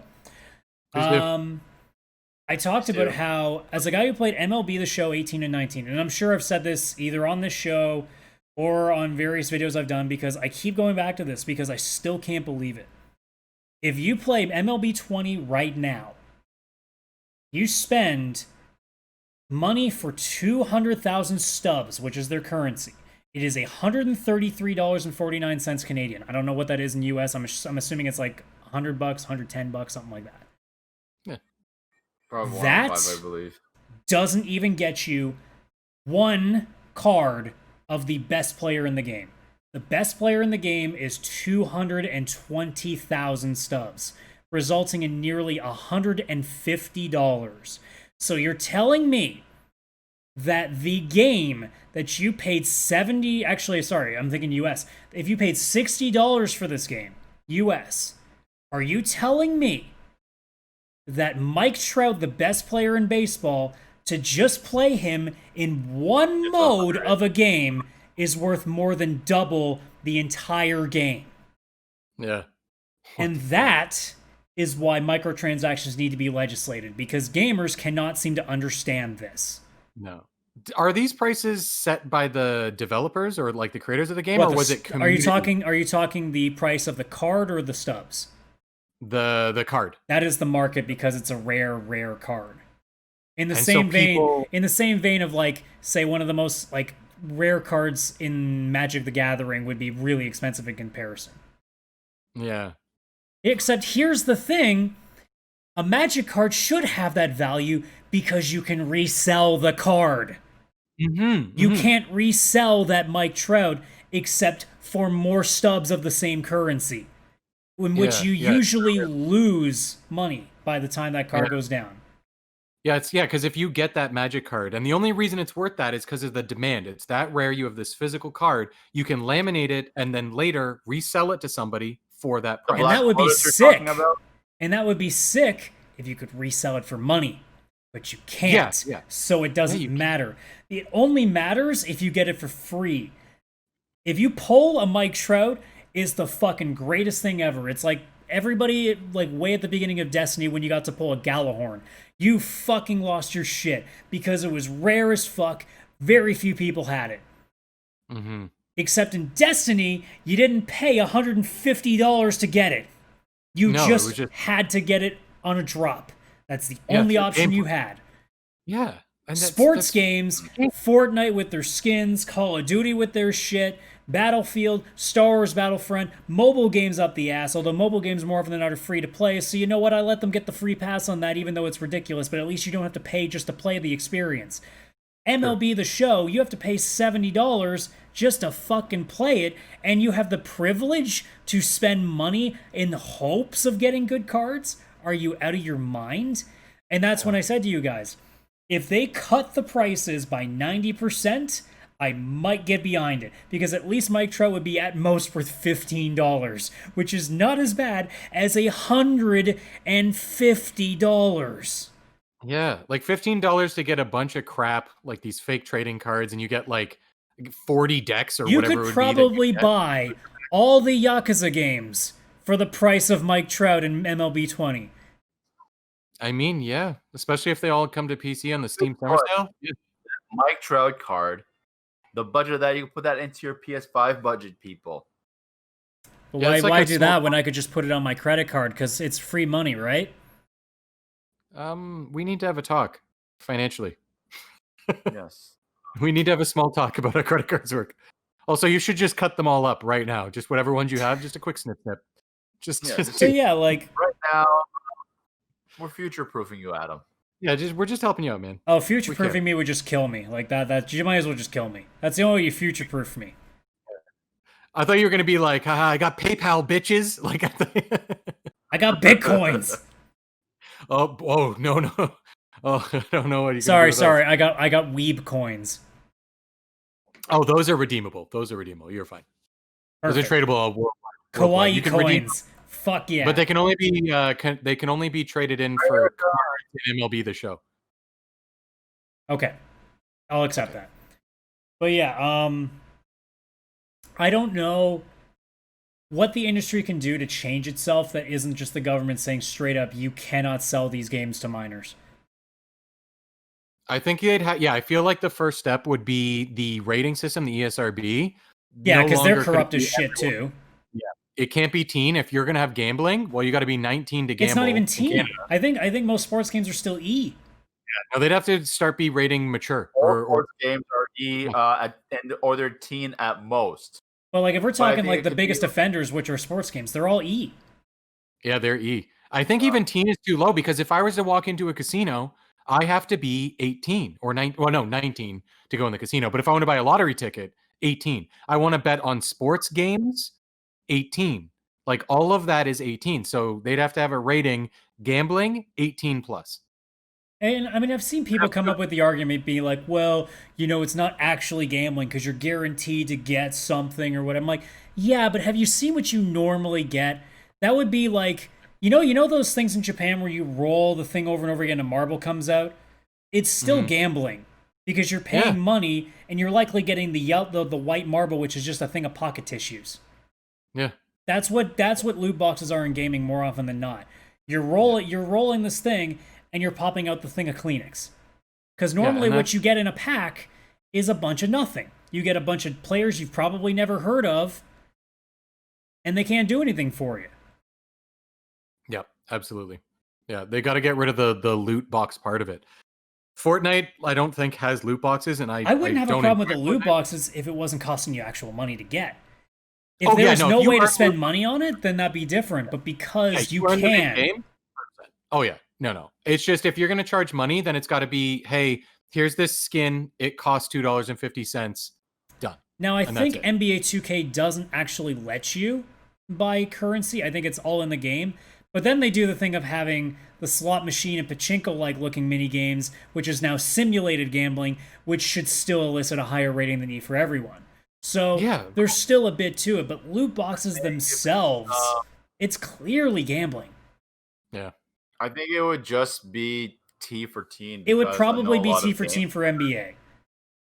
If there's no if there is loot boxes in a game, I think it has to be T for teen minimum anyway, because it is still simulated gambling of one way or another. Although I think under the ESRB's language, simulated gambling means it actually has to be gambling machinery like slot machines and shit. And which that is in MLB. Which is retarded though, because simulated gambling is still like, okay, but if I do a thing that's still gambling and it's in a game, am I not simulating a gambling thing? Yeah. It doesn't matter that it's not specifically a slot machine, because half the time with these cards, it shuffles it all about and makes it look like your guess, like it's a random thing. Like it still looks like a gambling thing. Yeah. Yeah. Holy crap. Yeah, they gotta change this. The gaming industry, I love it, but I mean, sometimes I'm like, guys, what did we do? Did you guys happen to watch the video that I posted in our controversial thread that was about the industry is like a piece of shit or something like that? I don't know. Was it from today? Yeah, today. I don't know if I clicked Watch on that because it really does tell you, and this is not even from the gambling perspective, although it definitely relates to it, just how unbelievably shitty the gaming industry actually is, and we just don't pay enough attention to it. Yeah. It's like any form of entertainment, to be entirely honest. It's just, it's always been so quiet because, again, we've also looked at more, like, what's going on with Ubisoft right now with the amount of people getting called out for, like, horrible fucking shit in terms of assault and sexual misconduct and shit like that. Everybody is not focused on that because they're too busy, because there's a person that's not actually trans that ends up doing shit in Last of Us 2. Because, again, we find ways to direct and distract. Yep. So, because, again, corporations know the easiest way to deflect from the things that are they're showing that are proving that they are the horrible pieces of shit is just to make up some bullshit story or throw something as being racist, misogynistic, homophobic, getting that immediate clickbait attention, and everything goes away. Everything goes away because you hyperfixate on that one thing and it completely buries the lead. And that's what happens all the time. Every time a major story comes out about some shady shit that a company does, because most people forgot about the loot box stuff. Most people forgot about it again, because there's everything else to talk about. Because this game's doing this wrong. This thing is happening, and we all forget that gaming companies are horrible pieces of shit, especially when a guy like Andrew House at EA is walking away with more than $10 million this year. Whoa. That's a lot of money. The CEO of EA is walking, I think it's like $14.5 million. And they laid off people. Activision Blizzard laid off 800 people at record highs. Yeah. Yeah, I don't understand. I mean, I think with things that have been going on with business, I've heard a lot of this, even not just in gaming, like in a lot of places. Oh, it's not just gaming, it's everywhere, but yeah. I think it's just corporations. Like, it seems to be something wrong with how we pay CEOs. even Ultimate Motherfucker Vince McMahon made like Oh, geez. Dude, we don't have enough time $7 for me to go on a wrestling ring. Fuck me. Yeah. Oh, oh boy, Oh I my think God. I think I'll wake up on Tuesday morning and Adam's still going up route. I was like, dude, I had a long weekend to myself and you're still at it. Man. It's another podcast idea: wrestling with Vince, or wrestling Vince. Yeah, That's what that we- was. There'd be a solo podcast of me be like wrestling with my inner thoughts of wanting to not watch wrestling anymore because wrestling is fucking horrible. I like it because you said wrestling 3 times. Yeah. That's why I like that. The problem is I can't use W cubed because there already is a channel called Wrestling with Regret, and that's with a W, and he literally has his logo as a W3. I'm like, fuck. With regret. Yep. Jesus. I kind of picture that in my head. About. Yeah. But yeah, it's the industry as a whole. Obviously, there needs to be a lot of change, and we as gamers are the ones that kind of have to be the forefront on it. Although I think at this point, loot boxes is the one thing that I don't think we can control, is because we could actually get every person in the world to not buy who spends $5 to $10 to not do it. We can't stop the people who, and I hate this explanation, but I've seen somebody be like, well, you know, I'm a father of 2 kids, I work all the time, and I just want to play my game, and you know, I play Ultimate Team, and I just want to have all the good stuff. To which I say, I used to sympathize with these people. To which I say, fuck you. You still should be bitching about that because that's way too much money. And here's another thing. Play every other mode on that game. Because guess what? If you play GM mode in MLB 20, you get to play with Mike Trout if you want. For free. You don't have to pay more. Yeah, that's So to those people who are like, oh, I just do it because I can't put as much time in the game and I want to get this, then find a better fucking game. Yeah. Because there are some. Yeah, because if the entire industry-wide thing, like, yeah, sure, there was like the odd expansion pass where they had story and stuff, but if all the like loot box stuff, it was really where you just bought one thing and it was $5 and it was always a one-time thing. Like an unlock? Yeah, it'd be like a $5 unlock for something. You unlock a bunch of trading cards, or you unlock the trading card mode and you get to trade and do all this other stuff, but it's always $5. Even better yet, if you were guaranteed something. Because here's the problem too. Like a lot of MLB packs will say you're guaranteed a diamond, which is the best player. What they don't tell you is it's almost always the lowest tier diamond they can give you. It's almost always that. There's still a luck tier to which diamond you get. Because even though it says like on a normal pack it's 1 to 50 odds of getting a diamond, as soon as there's a guaranteed diamond, now it becomes 1 to 50 odds of getting a really good diamond. It's more 1 to 1 odds you're going to get an 85 overall diamond. It's bullshit. So instead of getting like Mike Trout or Bryce Harper, you'll get I don't know, Giancarlo Stanton, who I don't know what he is in MLB 20, but in MLB 19 he was usually 85, 86. You'll usually get something like that, which is not a bad player in the early going, but when you're in the late stages, it's kind of useless. But yeah, like I'm gonna pretend I know who we're talking about. It's baseball. I can't blame you. Yeah, but if baseball player number 3. If MLB 21 came out and we had new legislation for loot boxes and they were forced to find better ways, if they said, "Hey guys, here's a pack right now, $2." Actually, who am I kidding? They wouldn't charge that small. $5. $5. You get 10 cards. This many are guaranteed to be this thing. This many are guaranteed to be this. One of them is guaranteed to be a diamond. And we will give you a choice of 5 of your choice. You pick 5 and we randomize that 5. If they did that, at least you might get something you want. Yeah. The problem with these loot boxes is that even if you get the tier you're looking for, it still won't ever be something you want because it might even be a duplicate, which is really frustrating. Yeah. Like I can't imagine playing a game where I spent money like that. And I used to think it all the time. I'm like, I played that mode. I played Diamond Dynasty in 18 and 19.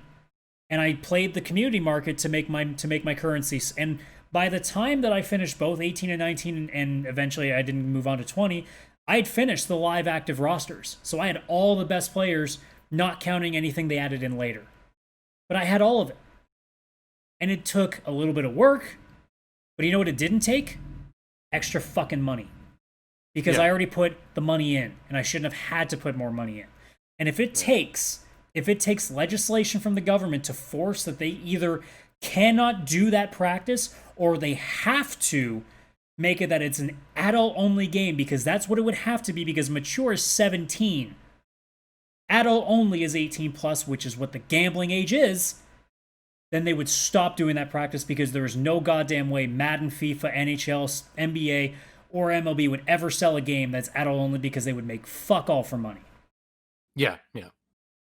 Keep them accountable. That's what we got to do. Hashtag keep them accountable. Hashtag fuck Hashtag fuck the gaming industry, but we love games. Yeah. Well, we'd have it's to not game. acronym that one. Yeah. We love games, but the corporate parts of gaming is not doing well and not being good to us or each other, apparently. Yeah. Or anyone. It actually is like a very inhumane run organization. Like, sorry, not organization. Industry. Yes, it's because for me, I've done animation in college, and like, you know how you're the hungry student, you're working from like 8 a.m. to like 11 p.m. every day, getting all that in, trying to get your best product out, your best sample out. The problem is with the gaming industry, just like the movie industry, is that those deadlines are so short and so like quick to arrive that you actually are working like that in general. Yeah. And it's a little better now than it was before, but it was like when I watched the Judy Garland movie Judy, this girl was like not even a teenager yet, and they wouldn't even like let her have a lunch break. Like, no, we're gonna keep shooting. Yeah. Like it's. I mean, it's this is the beauty too that, you know, at least Cyberpunk keeps delaying its game for polishing, rather than, at least if we find out that they keep delaying the game and they're still doing crunch time. Oh my god, that story is going to be a nightmare if that comes out. Yeah, because that company right now is being held pretty high. The way they treat, from what we've heard previously, the way they treat their employees, the way they treat DLC, the way they treat game development, game design, you know, everything. They're like, there's a reason they're the number one most profitable European game company. And they've made 3 games. And they've made 3 fucking games. Whereas the first 2 I don't think sold really, really well. Whereas, ironically enough, since we keep talking about them, Naughty Dog has been chastised constantly for having some really terrible fucking practices in their offices. Yeah, their crunch time apparently is horrible. Which is a whole nother fun conversation that I don't really feel like having, because actually, you know what? I'll briefly just talk about it. Just because it has to do with the industry being shit. The fact that guys like Neil Druckmann and Troy Baker have been outspoken against journalists criticizing the company right now is really insane, because they're making it seem like they're being criticized for what they did in the game, when the reality is they're criticizing Naughty Dog for their practices, because they've been attacking recently Jason Schreier, who is the guy on Kotaku that did that massive expose about Naughty Dog's crunch practices. Yeah. And they've been taking potshots at him constantly, which is just showing that the games industry only loves you so long as you talk good about them. Yeah, which is stupid, because they're not saying the game is horrible or any of the employees are horrible. They're talking about management. The worst thing that Jason has said about Last of Us 2, and he didn't even say it directly about Last of Us 2, he just said it in a very blanket tweet. Video games are too long. That's the worst thing that he said about them. I mean, some games are too fucking long. And Troy Baker, Baker specifically, I hate using this word, but he seems like he's a real snowflake when it comes to criticism on anything he works on. Because he has been very, very pissy and moany about people criticizing his game. Really? Because he's just a voice actor. By the way, he's just a voice actor. And by the way, Troy, you'll never hear this, but no one's criticizing you as Joel. Let's get this straight. No one actually criticizes you or your character. They criticize the game and what it did to your character. So in a weird way, you're criticizing people who are actually trying to say that you should be doing more. Yeah. That they wanted to see you more. Troy, dude, we're on your side. It's like we actually like you until now, because you're being a bit of a whiny bitch Yeah, he's Cloud, isn't he? I think so. Okay, Cloud, stop being a whiny bitch. We like you. Don't make me send. Especially Don't make me send Sephiroth to give me more weird, hot, like yaoi flashes. Me, bean on cheese, bean on air, bean on cheese. That's me singing One Wing Angel, I think. I'm not fully sure. Eris dies. Dun dun dun dun dun dun dun. Oh. Dumbledore dies. Oh boy. Well, Yeah, that'll be an interesting just segue when we go to the break, because we're going to talk about a couple of things like Cyberpunk, which we talked recently, and then have the Harry Potter RPG, which is something we'll talk about in a minute. But we are going to take a small break because usually everybody else on the show decides to need to take a piss because they aren't responsible all the time or they drink too much. I need ice. That's what I need. So we're gonna take an ice break then. We're gonna take an ice break, all right? Little icebreaker, if you will. So we will be back shortly It'd within like a few minutes as we just kind of quickly do the things we have to do. And when we're back, we're going to be talking about, like I said, Cyberpunk, the Harry Potter RPG, as well as a few smaller stories that kind of be something need to worth talking about, like potentially the pricing changing for games in the future. So we'll be right back. Do not go anywhere. And welcome back to the VCR Podcast. So as we kick off our second half here, this is the point where we get to talk about a bunch of games that aren't out yet, but certainly a lot of games that are generating a lot of curiosity for many different reasons. So coming soon. Yes. So starting off, we briefly got a new Outriders thing. I just want to momentarily talk about that. That game continues to look like a game that we're going to have a massive amount of fun with, just being a third-person Destiny. Yep. Just every time I see that game, and I like the idea now that they're talking about how like they showed off the truck for the first time and being like, it's like having an NPC hub with you at all times. I'm like, I like that. I like that you have 6 characters, which is interesting considering there are only 4 classes at this point. Yep. So if you really like a class, but you want to have different versions of that build, or different looks to that person, or maybe there's more classes coming and they're not going to charge you extra for space. True. Which would be nice. Probably. Yeah, because I think they said there's no microtransactions or anything in this game. Nope. I mean, if they hold to it. Yeah, if they hold to it. I messaged you guys today and I was like, yep, Outriders is easily in my top 3 most anticipated for this year. We're playing it together. So basically it's that, Avengers, and what? Cyberpunk. Oh, right. Yeah, that's it. Those 3 games are blowing me away. Adam, how'd you forget about that game? You've been talking about nonstop. My brain was thinking elsewhere because I forget that because Cyberpunk's been canceled and redone so many times. I figure it's just coming 3 years from now anyway. Yeah. Also, my brain was thinking Ghost of Tsushima, but I'm like, but that makes no sense. Chris doesn't have a fucking PS4. And I'm like, maybe it's Horizon, but we don't know the PC date for that yet.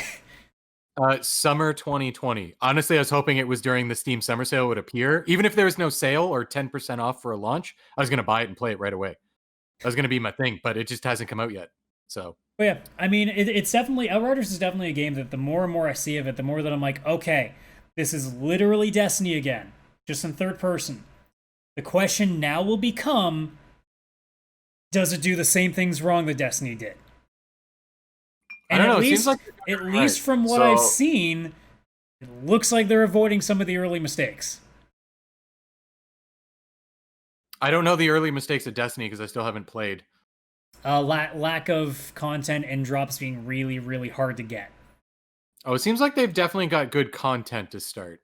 Yeah, when the game first came out, there wasn't a lot in it. There was a lot in it. It's just, it was more centered around... The problem with those games is it's centered around its loot. And the loot was there, but it was really difficult to get. The rare... Like, this is some of the dumb shit that Destiny didn't think through, or Bungie didn't think through when they made Destiny at launch. So there are different, like, in the same of, like, all these other games where there's, like, common, uncommon, rare, like, epic and legendary kind of stuff. Normally, if you get a drop that says epic, it's guaranteed to be at least epic. In Destiny, when it launched, sometimes you got a tier down. So what? Sometimes you get an epic and get a rare. Okay. So even when you grinded really well, you didn't always even get the thing you thought you got.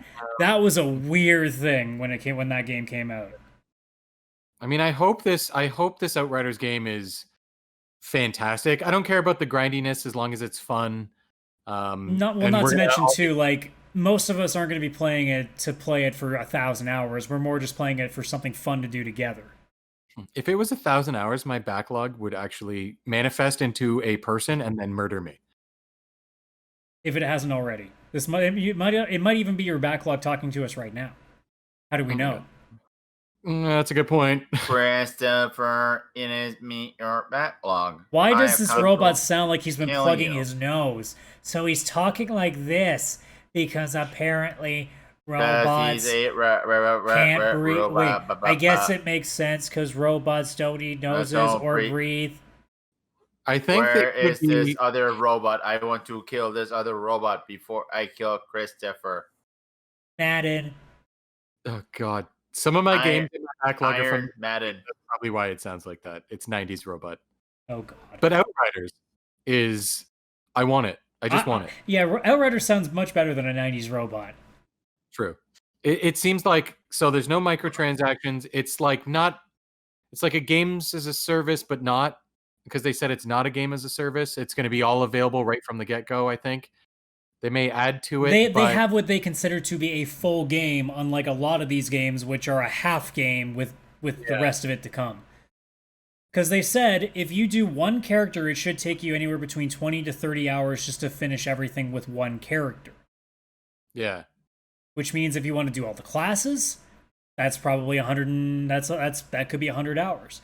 And if you want to get specific loot and play more stuff with your friends and grind more stuff out, you can definitely get a good chunk out of that game. Yeah, and it sounds like they're going to be. I don't know if they've confirmed this, but it sounded like they were going to be adding to it. Not like you don't get the full game right away, but they're going to add more content. Oh yeah, they'll definitely be adding stuff. I would imagine in the first 6 months they might add like small little like tiny things here and there. You won't see like major shifts for at least 6 months, if not later than that. I would hope a major shift is until at least 12 months in, unless the content is really slim. Then 6 months is ideally what you'd want. But if you see anything major in the first 6 months, that's not a good sign of what they thought the game was going to be. Yeah, true.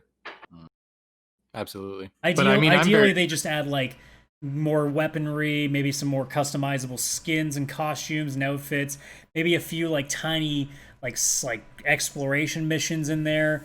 Maybe like I don't know what they do in terms of like random encounter events that sometimes games will have. Maybe they add a couple things like that.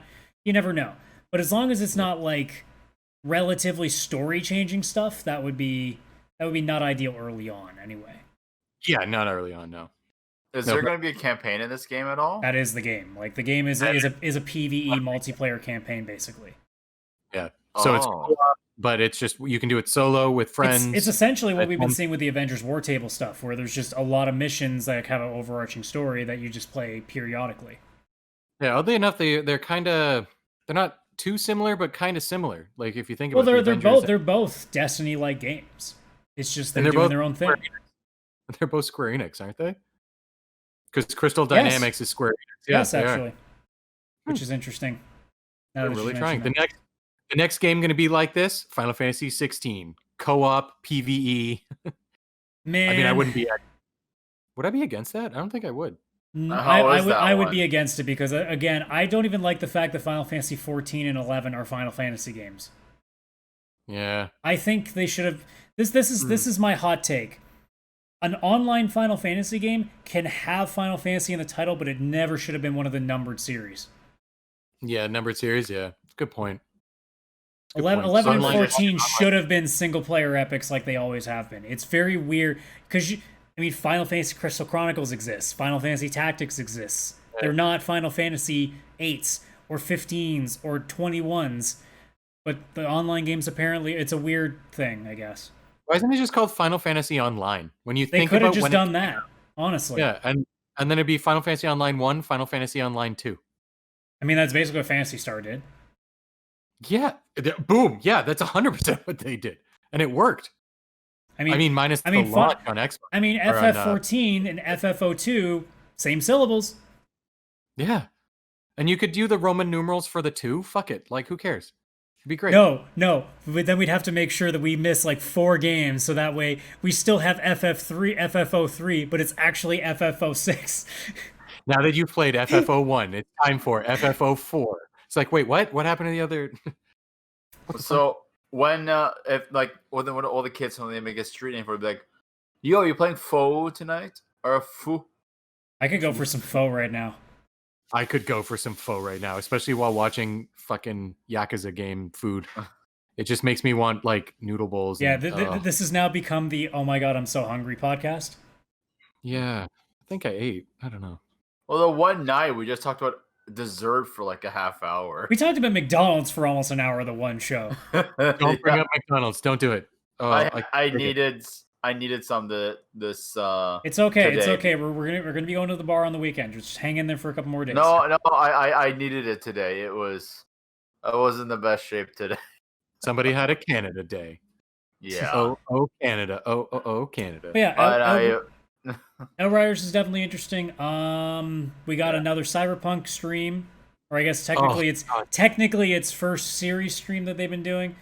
And I mean, that game made me realize one thing, that I really hope that that Judy is a romance option, because that girl is fucking hot. Yeah, it's ridiculous. When I watched that stream, I was excited for this game regardless, but it had never been my top one, like my number one anticipated game. Really? Even after Keanu Reeves didn't do it for you? What the hell? What does it have to do? to be Well, yes, breathtaking. I think at that point I hadn't seen enough gameplay. And I was like, I don't know. At that point, I was like, okay, this game's going to be great. It's in my top 3. I want it. But or maybe it's just because it's been so long, because that was last summer. That was a year ago. They had a pretty extensive gameplay feature like last year, so. Okay, so maybe it's just that it's been a year. We've kind of had time to forget. Yeah, I started to forget. When I watched that stream last week, that jumped right into number 1 place as my most anticipated game. Well, that, not even just of the year, in general. Well, that weird, what was it called? I think it was brain dancing. Yeah, something like that. Just where it's the idea of like being able to go through a guy's implant that was in his brain and reliving his memories and actually being able to look around at things that he didn't see. I'm like, that's fucking cool looking. Wow. That's some Sherlock Holmes shit in the future. It's like holy shit, now you're a detective in Cyberpunk 2? Fucking hell. Yeah. And we found out you can pet cats in that game now. Oh, there it is. That's what sold me. That's what it was. That made me go to number 1. I was like, this might be second. Fuck that. It's number 1. Keanu and cats. That's all I needed. Breathtaking cats. That it definitely didn't show that much. It was more just showing that one thing, that brain dancing thing or whatever. So that really was cool. They showed a tiny little bit of footage otherwise, but for the most part, that was about it. The one interesting thing that came out news-wise is that they took wall jumping out of the game, or wall running, sorry. And people got mad about it. And I had to remind some people on Reddit that you do understand that a lot of times when games are in the process of being made, we see stuff and they get cut. We just don't hear about it. Yeah, because it doesn't flow or it doesn't fit with the gameplay. It's very rare that we get this kind of news. It's very rare that we get a story saying this has been cut from a game. That almost never happens. And I don't know if I would have needed the wall running. It doesn't make or break it, quite honestly. If it doesn't, like I said, if it doesn't affect the level design or the overall, I think the problem might have been that the wall running was affecting the level design, so that's why they had to cut it. It might have been the opposite, as the mechanic was making the level design difficult for them. It's the wall running is a big part in Jedi Fallen Order, and the level designs, the way they make it, it's just very well done. Like it's obvious, but it's not obvious of how they designed the elements to it. I thought of that, but the only thing I thought of is that with Fallen Order, it's a 3D perspective, where Cyberpunk is first person. Yeah, you can definitely see a lot more. I mean, Titanfall 2 does a lot of wall running, but Titanfall 2 is also, that's its core gameplay, is the run and gun all over the place shooting. Yeah. Cyberpunk, it doesn't necessarily end up being a run and gun. It could be a very methodical game. So, I mean, sure, would it be nice to have all the options if it could work? Yes, but the problem is if you're suddenly having all these different ways of gameplay, sometimes the way that you design a level doesn't work to certain things. And the way that, there are some games out there that have the claim that you can do this level in 5 different ways, but in reality, there's two ways that aren't a hassle, and then the other 3 are really taxing on you. Yeah. So there's also that challenge too. So there may be the potential there. They just said, look, if we take wall running out, and we don't know how long ago this was, because this gameplay trailer that showed the wall running was like 2 years ago. So they could have cut this long time back. They may have just made the call. It's like, look, this is kind of taxing on us, and we don't know if we'll be able to do this the way that we want to. Let's cut it now so we can focus on making the rest of this even better. Yeah. Yeah, 100%. Plus, like, I was just going to say, the one scene we saw, they were in like a parking garage or something when he's working on his car. Imagine when that part and you have to do shooting, like, it's a parking garage. Where would you do? Or that's the other thing too. What's wall running going to do into really small areas? Yeah, like, and I feel like there's going to be a lot of situations. We saw they were in like a little store when it was one of the memories and stuff like that, or you go into a bar, or you go in a thing. Wall running wouldn't make sense for any of those. And rooms. more often than not in games, they're not a button press; it's automatic. So you may do it by accident.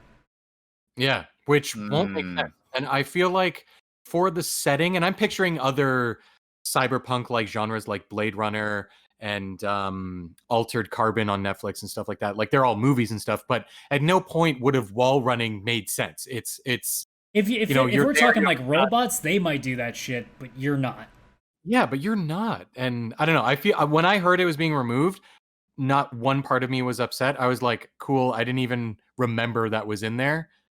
I was more thinking of the story and the things you can do and customization and the way the world looks and all that. I wasn't worried about wall running. Yeah, and then to keep in mind too, CD Projekt Red, again, like we said before the break, have been very trustworthy. So we know that they're not just doing it because they just are assholes and just want to cheapen up what they're doing. No, they did it because they knew this was affecting them and they needed to solve this problem. Yeah. Yeah. Imagine wall running was cut from Witcher 3. Good. I'm glad wall running was cut for Witcher 3 if it was in there, because it wouldn't have worked. Yeah, from what I've seen of Witcher 3, I can't really think of any. It would be kind of weird. Like, you might hop off a wall if you want to get like a good slash in, but I could never imagine. It'd have to be like a wall kick with your sword. Like, Geralt is not a ninja. No. Only of our hearts. But yeah. Again, just from what we saw of it, it definitely seemed like, again, like, I don't know if there's anything Cyberpunk can do that can get my attention away from it. Not to mention, I already have it pre-ordered, so I don't really have a choice, so...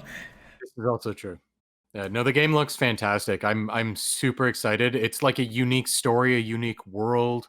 It's built by a really trustworthy developer that I love. I'm all in. 100% all in. And Keanu and Cats.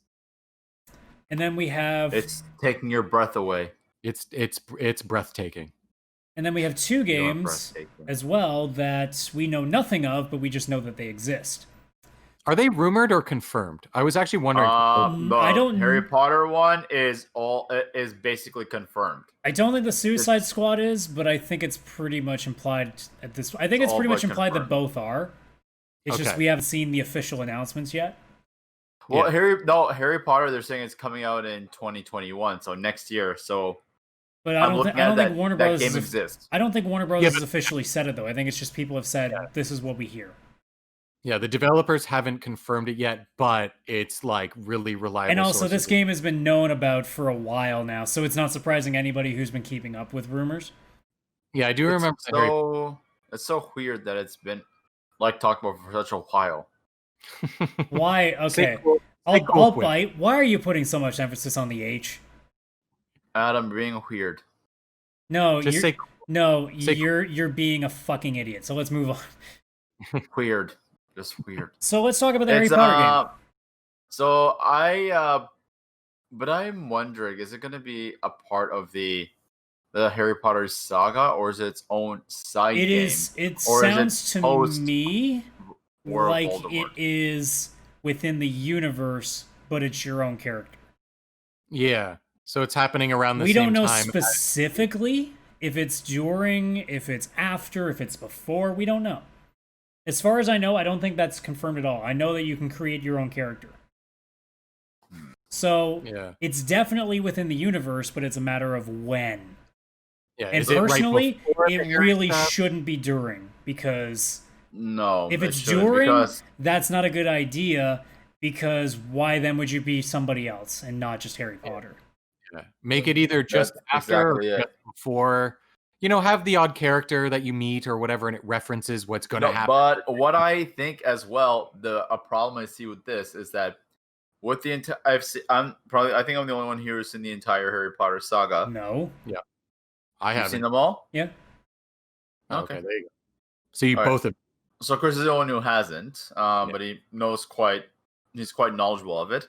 So one thing with the Harry Potter saga is that besides the big three, besides Harry, Hermione, and Ron. Hey, don't you talk shit about that one Asian girl that he was making out with in Order of the Phoenix. Show. That was hot. Good job, Harry. So, and also, we'll go with Draco and Neville as well. But Besides those you get the five, point. Like, there's not a lot to choose from. the characters they're not even, the other side characters aren't even significant at the slightest. Yeah. Like it's like, you're playing as a character, almost like let's just say if they made a Harry Potter game where you're playing as Harry Potter, the character you're playing as in this RPG, you're an NPC. Yeah, it's why, in the sense that it would have to. I mean, assuming that they have the Harry Potter name attached to it, I would be more inclined to believe that this would be something after.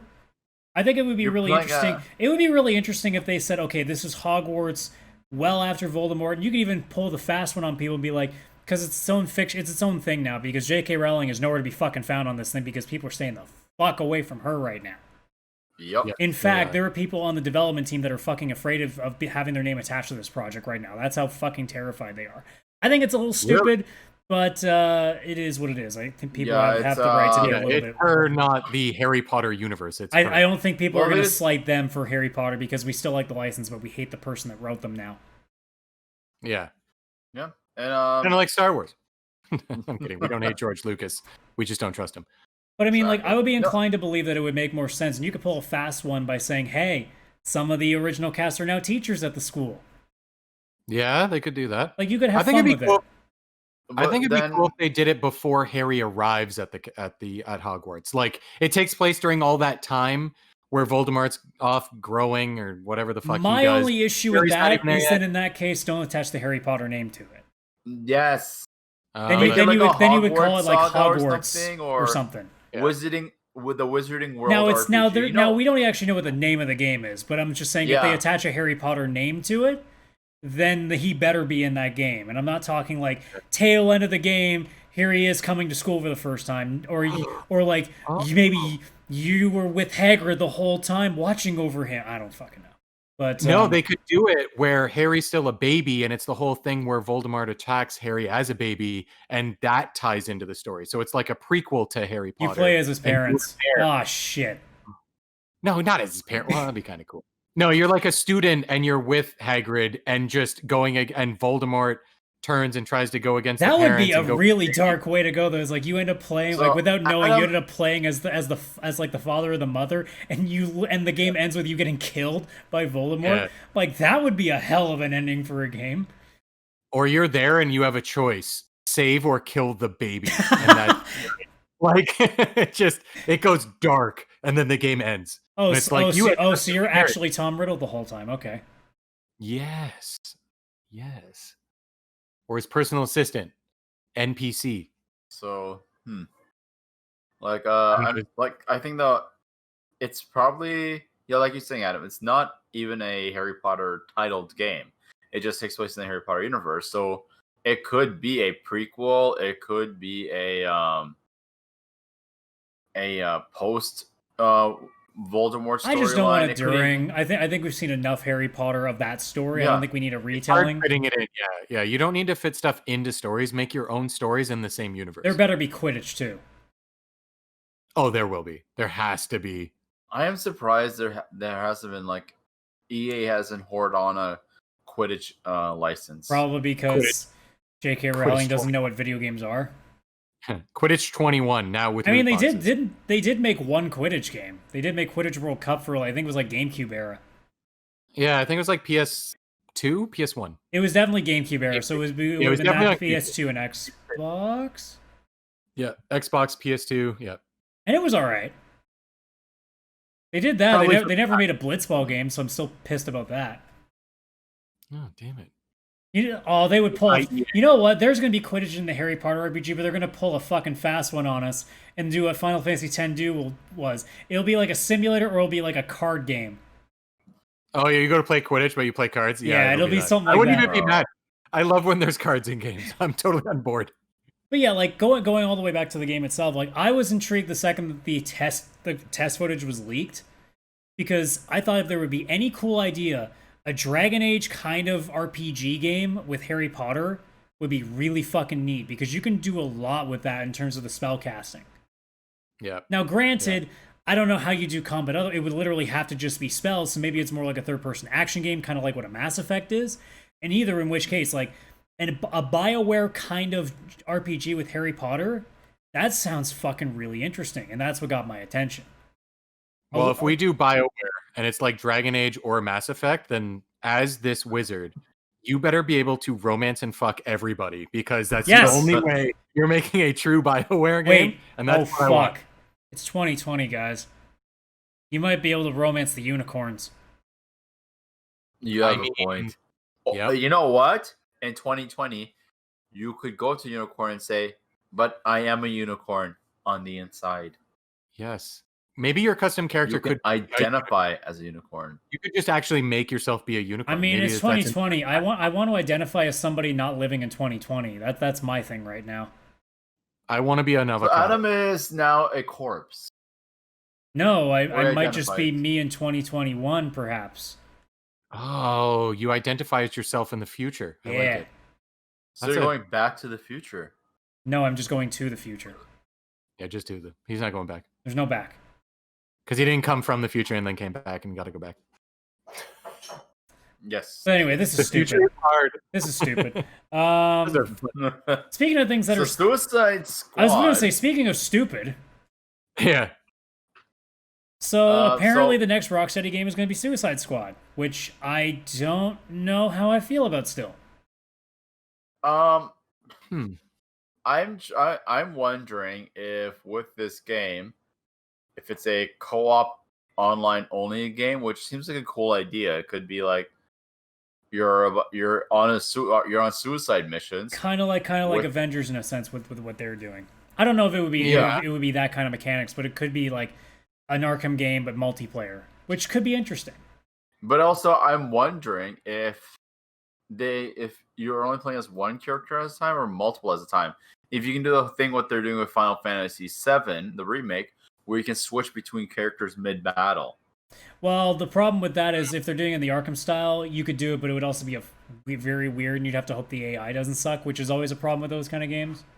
Yeah. Because that is a complaint about the Final Fantasy VII remake, is that the AI tends to be kind of dumb.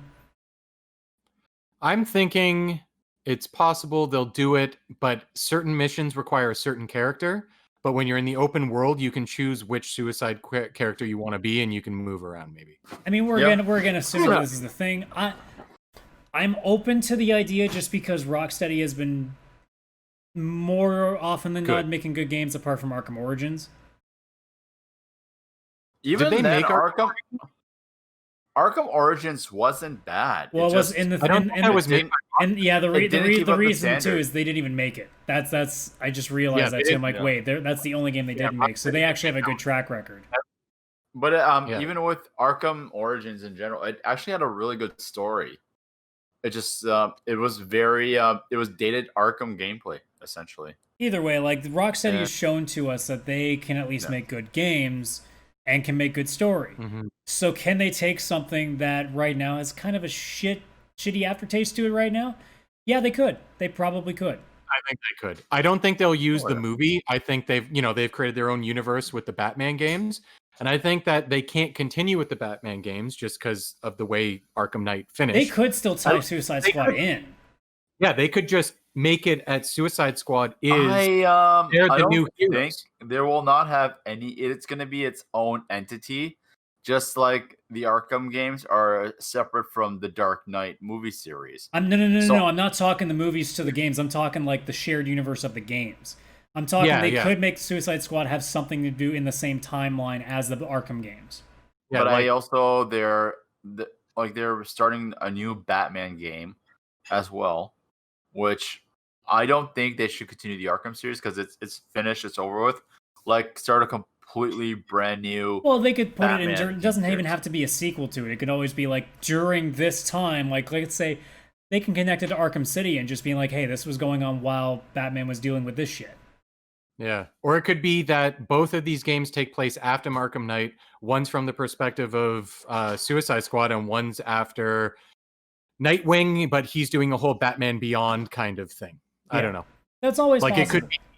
it could be just this all takes place after, and this is who's had to step in as Batman because Batman's no longer around.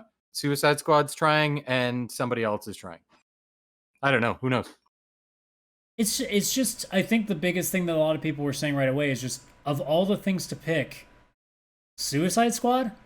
Really? Yeah. I think this is a great idea. You can play. Well, as I mean, the, it could be great in practice. It's just you don't expect it when they're like, because we don't know specifically what contracts Rocksteady has. Like, it may just be within the Batman license. We don't know.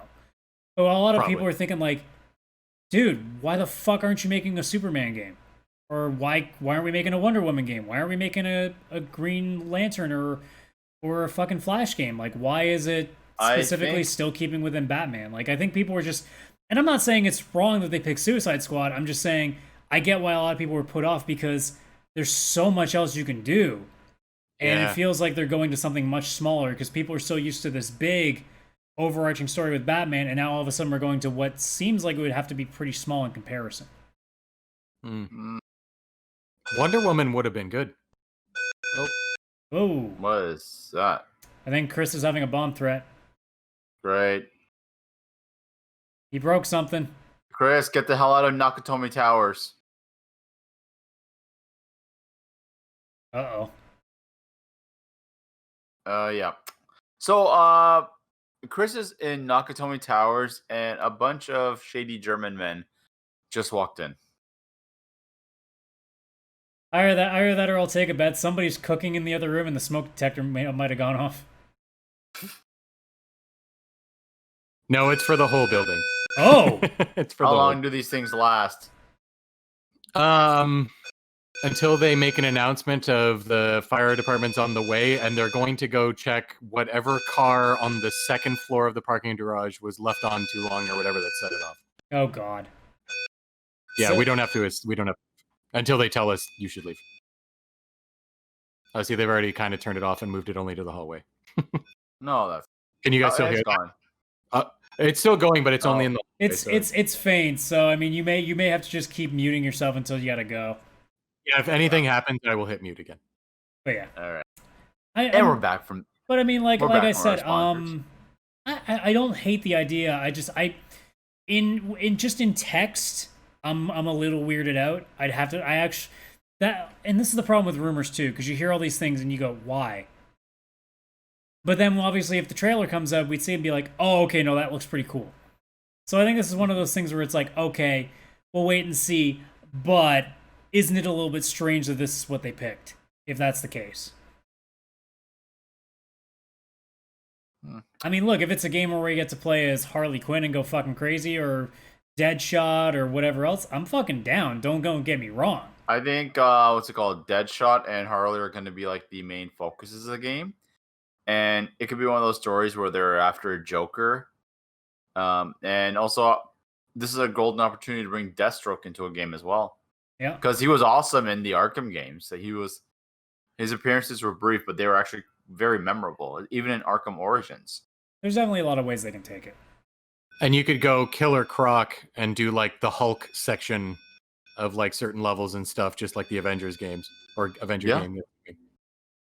Or even Bane. Oh, Bane. That would be awesome. Yeah. But yeah, We must wait till this game comes out. Yeah, we must. And then speaking of when games come out, we had a very interesting piece of news, and this is what we're going to end the show off with. NBA 2K21, which should be, the news story should be they're using a dead man to sell premium copies of a game, which is troubling in itself. Yep. So Kobe Bryant is on the cover of the premium versions that you have to spend $100 for. And that should have been the story, but the more interesting piece actually came because we can just shit on 2K. That's easy, but we already did that in the loot box section, kind of. So, the interesting story came when we found out that the price for the standard edition is 70 US, which is interesting because normally games are 60.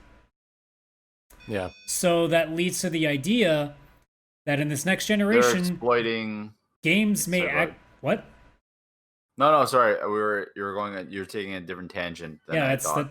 That's why I said the Kobe thing would have been the story. But No. see, bingo card again. Motherfucker's not listening. The real story comes in that next gen games may actually be $10 more expensive from now on. And I think it's going to be the norm. I hate to say it, but I think with next gen, they're the first ones to announce it. But going forward, I think games are going to be $10 more. I think that's it. Like it's $70 US now going forward. Which means that for us, we may be paying $90 for a new game.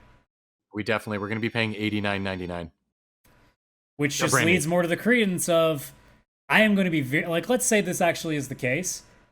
I will be very curious to see the second this starts for 12 months straight, what the overall sales figures are like for games at full price. I would love to see how much that changes because you know that it will go down. And it won't go down small. I don't think it'll go down small. I think $10 is a lot to people now. $10. I really don't see myself buying a game brand new anymore. If most games are $90, it would be like a once a year thing for me at best. It would have to be like a Cyberpunk level, oh my god, I need this game. That's what I was going to say. I don't think I don't buy any games new. I think it would be... You would get real choosy. I'd get real selective, and it would be like I'd pick up Cyberpunk, and I don't even know if I'd grab Avengers and Outriders. Like, maybe. See, that's what the alarm's going on in his room. It's saying, games going $10 more. Yeah. Alert. Attention. Games are going up $10. Attention. Sorry, wait. We got to do... Attention. All games from now on are going to be $10 more. This is not a drill. Your voice is very weak. You have to talk more like a robot instead of just a nasally dude. Vish, suck my cock. Can't suck imagination. I don't know. Imagination. If I could suck my imagination is fucking big, yo. I'd be gone. I don't even know what would have happened. But yeah, I'm not opposed to games being more expensive. I actually do believe that this was an inevitability, and I'm surprised it took this long. Because, as Sean Layden, former executive of PlayStation, put it, in the time that he has been in the industry, prices have not changed, but the cost of games have risen 10 times. And I'm not talking 10 times the price, like how much it costs. It's changed 10 times. So we've had the industry have to spend more money to make a game 10 different occasions, and we've seen no difference. So when you think about that, we as gamers kind of been spoiled. Not to mention, when you look at what games used to cost back when we were younger, and how in inflation, we're still, like, even if a game is $70 US, starting with PS5, Xbox Series X, we're still not paying as much if you count the inflation rates from what we paid for Super Nintendo and Sega Genesis games back in the day. Which is crazy. Like, I remember buying Chrono Trigger on Super Nintendo at EB Games in Canada, and it was 90 Canadian plus tax. Actually, I also believe Donkey Kong 64 was $90 when it came out, and that was late 90s. Yeah. When it came out, and that's so in other words, we should, in theory, be paying more than $100 per game. Yeah. Now, on the flip side, does that make much sense when the console, like, let's say games cost $100? Why is the console $400? That's where questions get weird. Yeah, because it costs 4 games to make, Adam. But it also just goes to that credence of, like, man, all of a sudden, doesn't it look great that there is a disc version of PS5 if games are going to be $10 more? So at the very least, you can still resell and get some of that money back. Yeah. Not at EB Games. You still won't even make your $10 back. But You'll get your 50 cents. Yeah. 75 cents. It depends. It depends on the Well, game. sorry, they got a trading deal, so it's $1.50 now.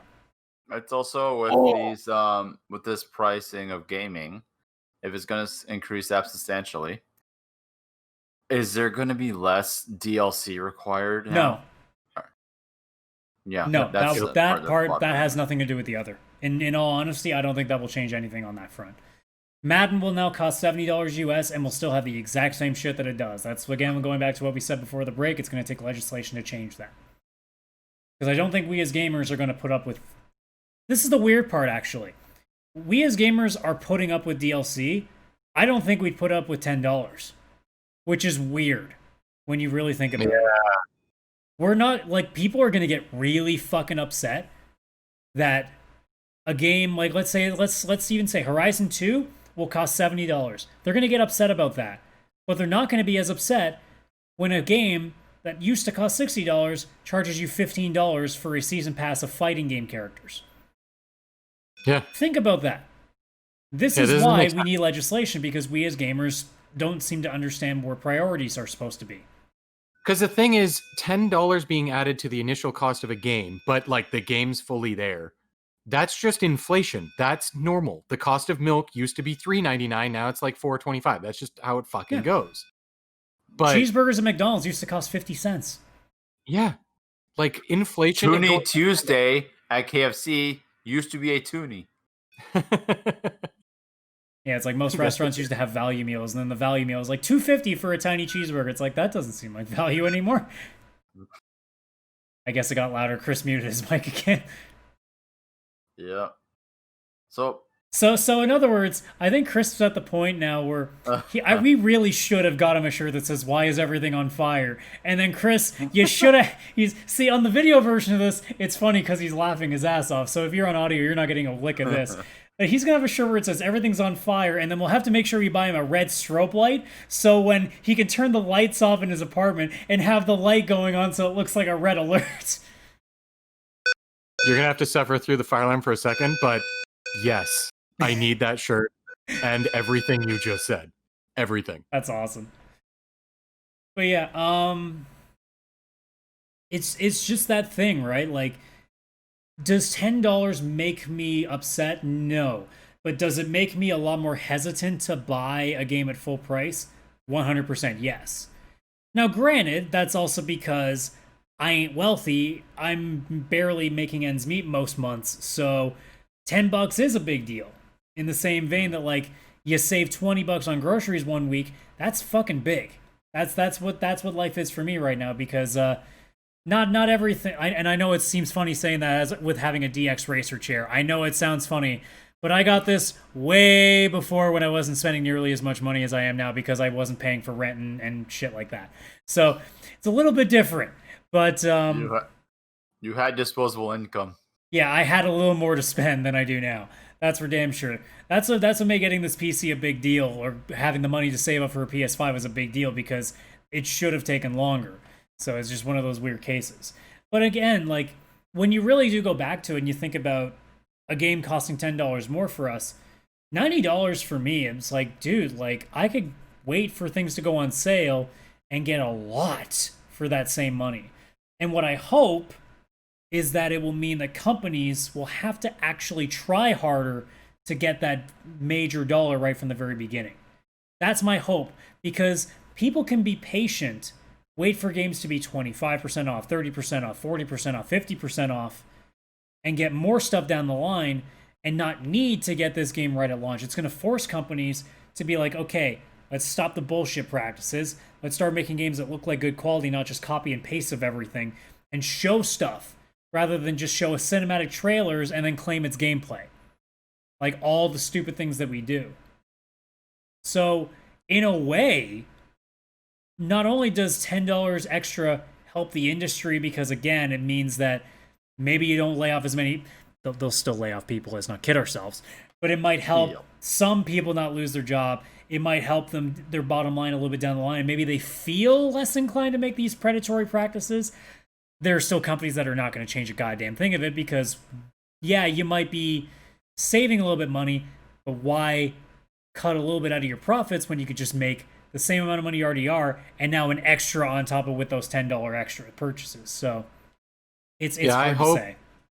Yeah, I hope with this $10 increase, because they're getting more money, with they're trying to match more the cost of making the game with how much they're actually charging people. They'll lay off more with some of the other practices and actually just release a game. Sure, maybe they'll have one, DLC you can buy. It's $10 and has more story they add later because they're going to keep adding to the game later.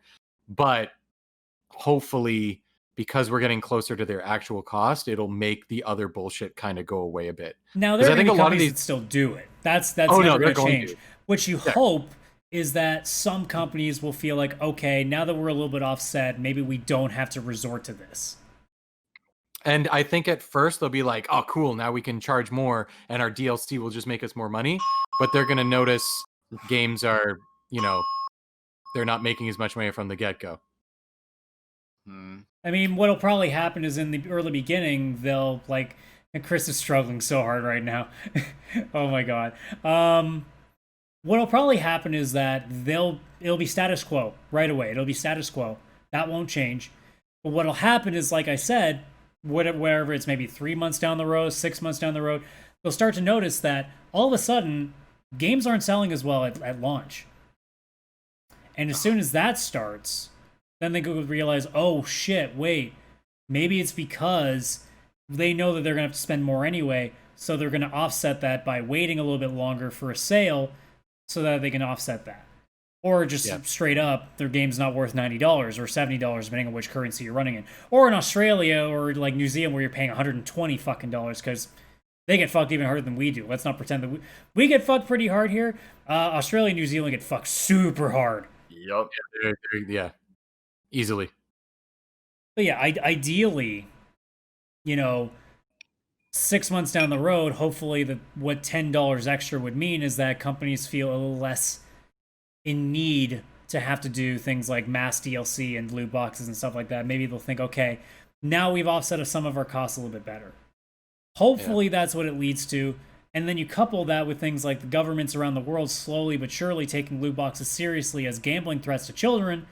And we can also eliminate that aspect, or at the very least them being sold to e-games that should not have that. So if you can couple all that together, who knows? Maybe 5 years down the road, gaming is a little bit better off. Maybe as we get halfway into this new generation, we're definitely in a better place.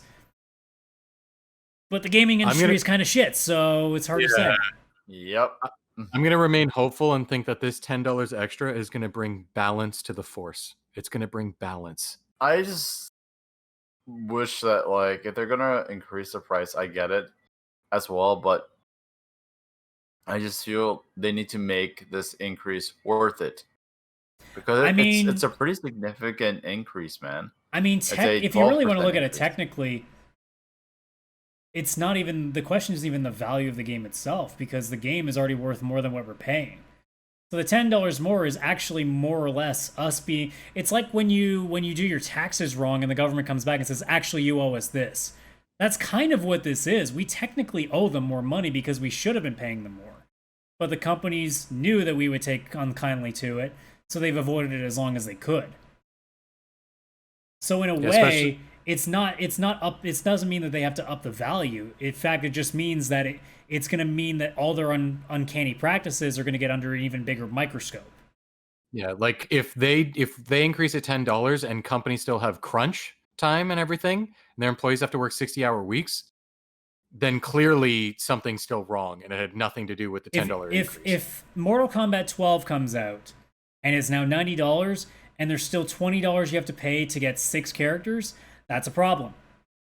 So I don't necessarily think that games themselves have to be higher value, but I think having $10 more added onto the price of a full game now does really put a lot of bad practices under even higher scrutiny, because now players are already even more worried about how much money they're spending on games as it is today, and now it's going to be even more hyper looked at, because now there's $10 more going to every game they buy, which means if a Steam sale comes out and they put it 50% off, and now instead of it being $40, it's now $45. So even then, just that little increase is going to start adding up to people. So I think.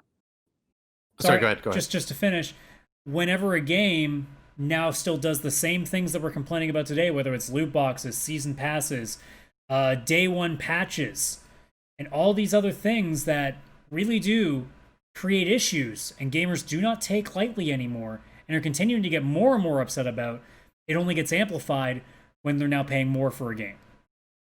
Yeah. I think that one side effect of this will be indie games will go up. I have a feeling that because people don't want to spend $90 on a new game, all of a sudden that $15 or $20 indie game. You don't mean the indie prices are going up. You mean the purchasing of indie games will go up. Yeah, the purchasing of indie games is going to go up. Not to mention, a great point and a great, they could actually still up the prices, but it would also mean that they can make some more money too, which means they might actually be able to survive longer too. The thing is, I don't mind giving the extra money. Like if I already own a game on Steam and it's an indie game and they put it on Switch and it's, for $5 I get that version too. I don't mind throwing that $5. I'd throw 10 or whatever at an indie developer because I know they've put their heart and soul into it. They don't answer to somebody. They pretty much answer to themselves. Whereas with a game with Ubisoft or EA, they've technically put heart and soul into the game. They just took it from the people that they destroyed physically and mentally through crunch time and took their hearts and soul, their blood, their tears, their sweat, and threw it into a game and charged what they're charging for it. I would gladly pay what, a new Assassin's Creed charges if it all went to the people, the coders, all the people that actually are making the game, not management and CEO. If Andrew, I really hope I don't. I think it is Andrew House. I might be mixing him. I know what Andrew is his first name, but the CEO of EA being able, actually, I think Andrew House might be Sony now that I think about it. Shit. Andrew Wilson. Fuck, I finally figured. I'm so sorry, Andrew House. I'm so sorry. I was giving you a bad rep for a moment. Andrew Wilson of EA should not be making $14.5 million a year. Nope. No, that makes no sense. No offense, Andrew. You're a CEO of a video game company. No offense. You shouldn't be making that much money. I wouldn't go that far. Like that, it's a huge company. Yeah, but no offense. Like thousands of employees. No offense. There are people that play, like, come on. Are you telling me that the CEO of a company that makes shitty games deserves to make more than the highest paid NHL hockey player? No. Or most athletes, by the way, who actually put in real hard work, unlike a CEO who, as soon as he gets that position in office, just goes, charge them more. That's his job, is to come up with ways to charge more. That's his job. That's it. That's all he does. Overcharged. Okay, can we go meet this Andrew guy and punch him in the face for being a dick? I mean, if let's attend E3 one year and then get arrested. Fuck it. I mean, I want to go. It'll be good publicity for the podcast. I mean, we won't have a podcast anymore because we'll be in prison potentially. Yeah, I feel like unless they let webcams in, but that might be for different reasons, like dropping the soap. I don't know. Maybe we'll get lucky and somebody will post bail for us.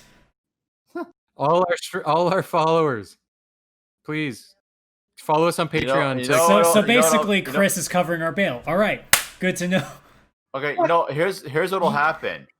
They find out these guys attacked the CEO of EA. Someone starts a GoFundMe account. Release these heroes. They had the courage to do what we all wanted to do. The sad part is it's kind of true. That probably would happen, actually. I just don't want to test that theory. I don't want to, because I feel like there'll be a lot of people on Twitter that are like, violence is never the answer. Keep them locked up forever. And then we're never leaving. I don't know what but they're all Madden fans, so who cares? I knew it. I knew they'd be Madden fans. Maybe they're the ones who would be on our side, being like, you know what? I want to punch that motherfucker. No, they aren't. They're fucking sheep. No, they aren't. Yeah, the people who buy Madden day one are happy that Madden came out. Or trying to tell themselves that. Imagine being happy that Madden came out. So that thought just makes me want to end the show. So I think that seems like a good spot to end the show. Being happy over Madden. I know. I'm just so tired today from just lack of sleep and just last night. So I'm just spaced out. So this has been the Vishal needs to fuck off and go to sleep podcast. Thank you for coming. Thank you. Please come again. So yeah, guys, this has been number 33 of the VCR Podcast. Thank you so much for checking this out. If you are watching this on YouTube, please like the video, subscribe to the channel for more content, and comment below what you thought about it. you are listening to this on any of the various auto platforms, Apple Podcasts, Google Podcasts, Spotify, etc., etc., if you have the ability to rate us, please do so. If there's even an ability to comment or share it, please do that as well. If you are looking to follow us anywhere, you can follow us on Twitter. It's ViewsVishal on Twitter, Jin_N_Chris_ and CS Radical. On Instagram, it is ViewsVishals, Jin.N.Chris and CS_Radical. Because again, the internet is weird and not every name is the exact same every fucking time. Because mine is the same across the board, dude. You're a little bit more unique than I think some of us are. So I'm still very pissed off that there's somebody with CS Radical on fucking Instagram. That is irritating to me because I thought that was unique enough. No, it's Chris. CS. What are your initials, Chris? I may have stolen it. No, I would have given it to you. No. And in the same vein that like. It's just like that with any name. Like, you think you got something original, and you realize, nope, somebody's done it. Ah, shit, now I gotta either put a shit ton of underscores or some numbers to it. Hey, you guys don't have to compete with Janelle and Chris, a couple that's dating in the UK. Oh my fucking things. Yeah, I'm dealing with some guy who hasn't posted in forever and has 4 fucking things of all time. Neither has Janelle and Chris. They haven't posted in 5 years. But what you can do, maybe you can try and verify the profile. Get people to complain, be like, "This is a duplicate account." At some point you just get verified and you take the license, whatever. But we're kind of not there yet. I'm almost there. I feel like I'm close. I've got like 23 posts. Perfect. That has to be good. That's all you need. You're good. But yeah, that's gonna do it for this show. So thank you so much for checking us out, and we will see you next week on Wednesday at our normal time, Wednesday at 8 p.m. Eastern, because yesterday was Canada Day, and apparently these two guys didn't want to do anything. So fuck them, right? So no, it wasn't my fault. Country. Yes, it wasn't Adam's fault at all. We do blame him. Oh, I mean, we always blame. I blame me sometimes too. Yeah, damn it, Adam. So yeah, thank you so much for checking out the show, and we will see you on the next one. Cheers.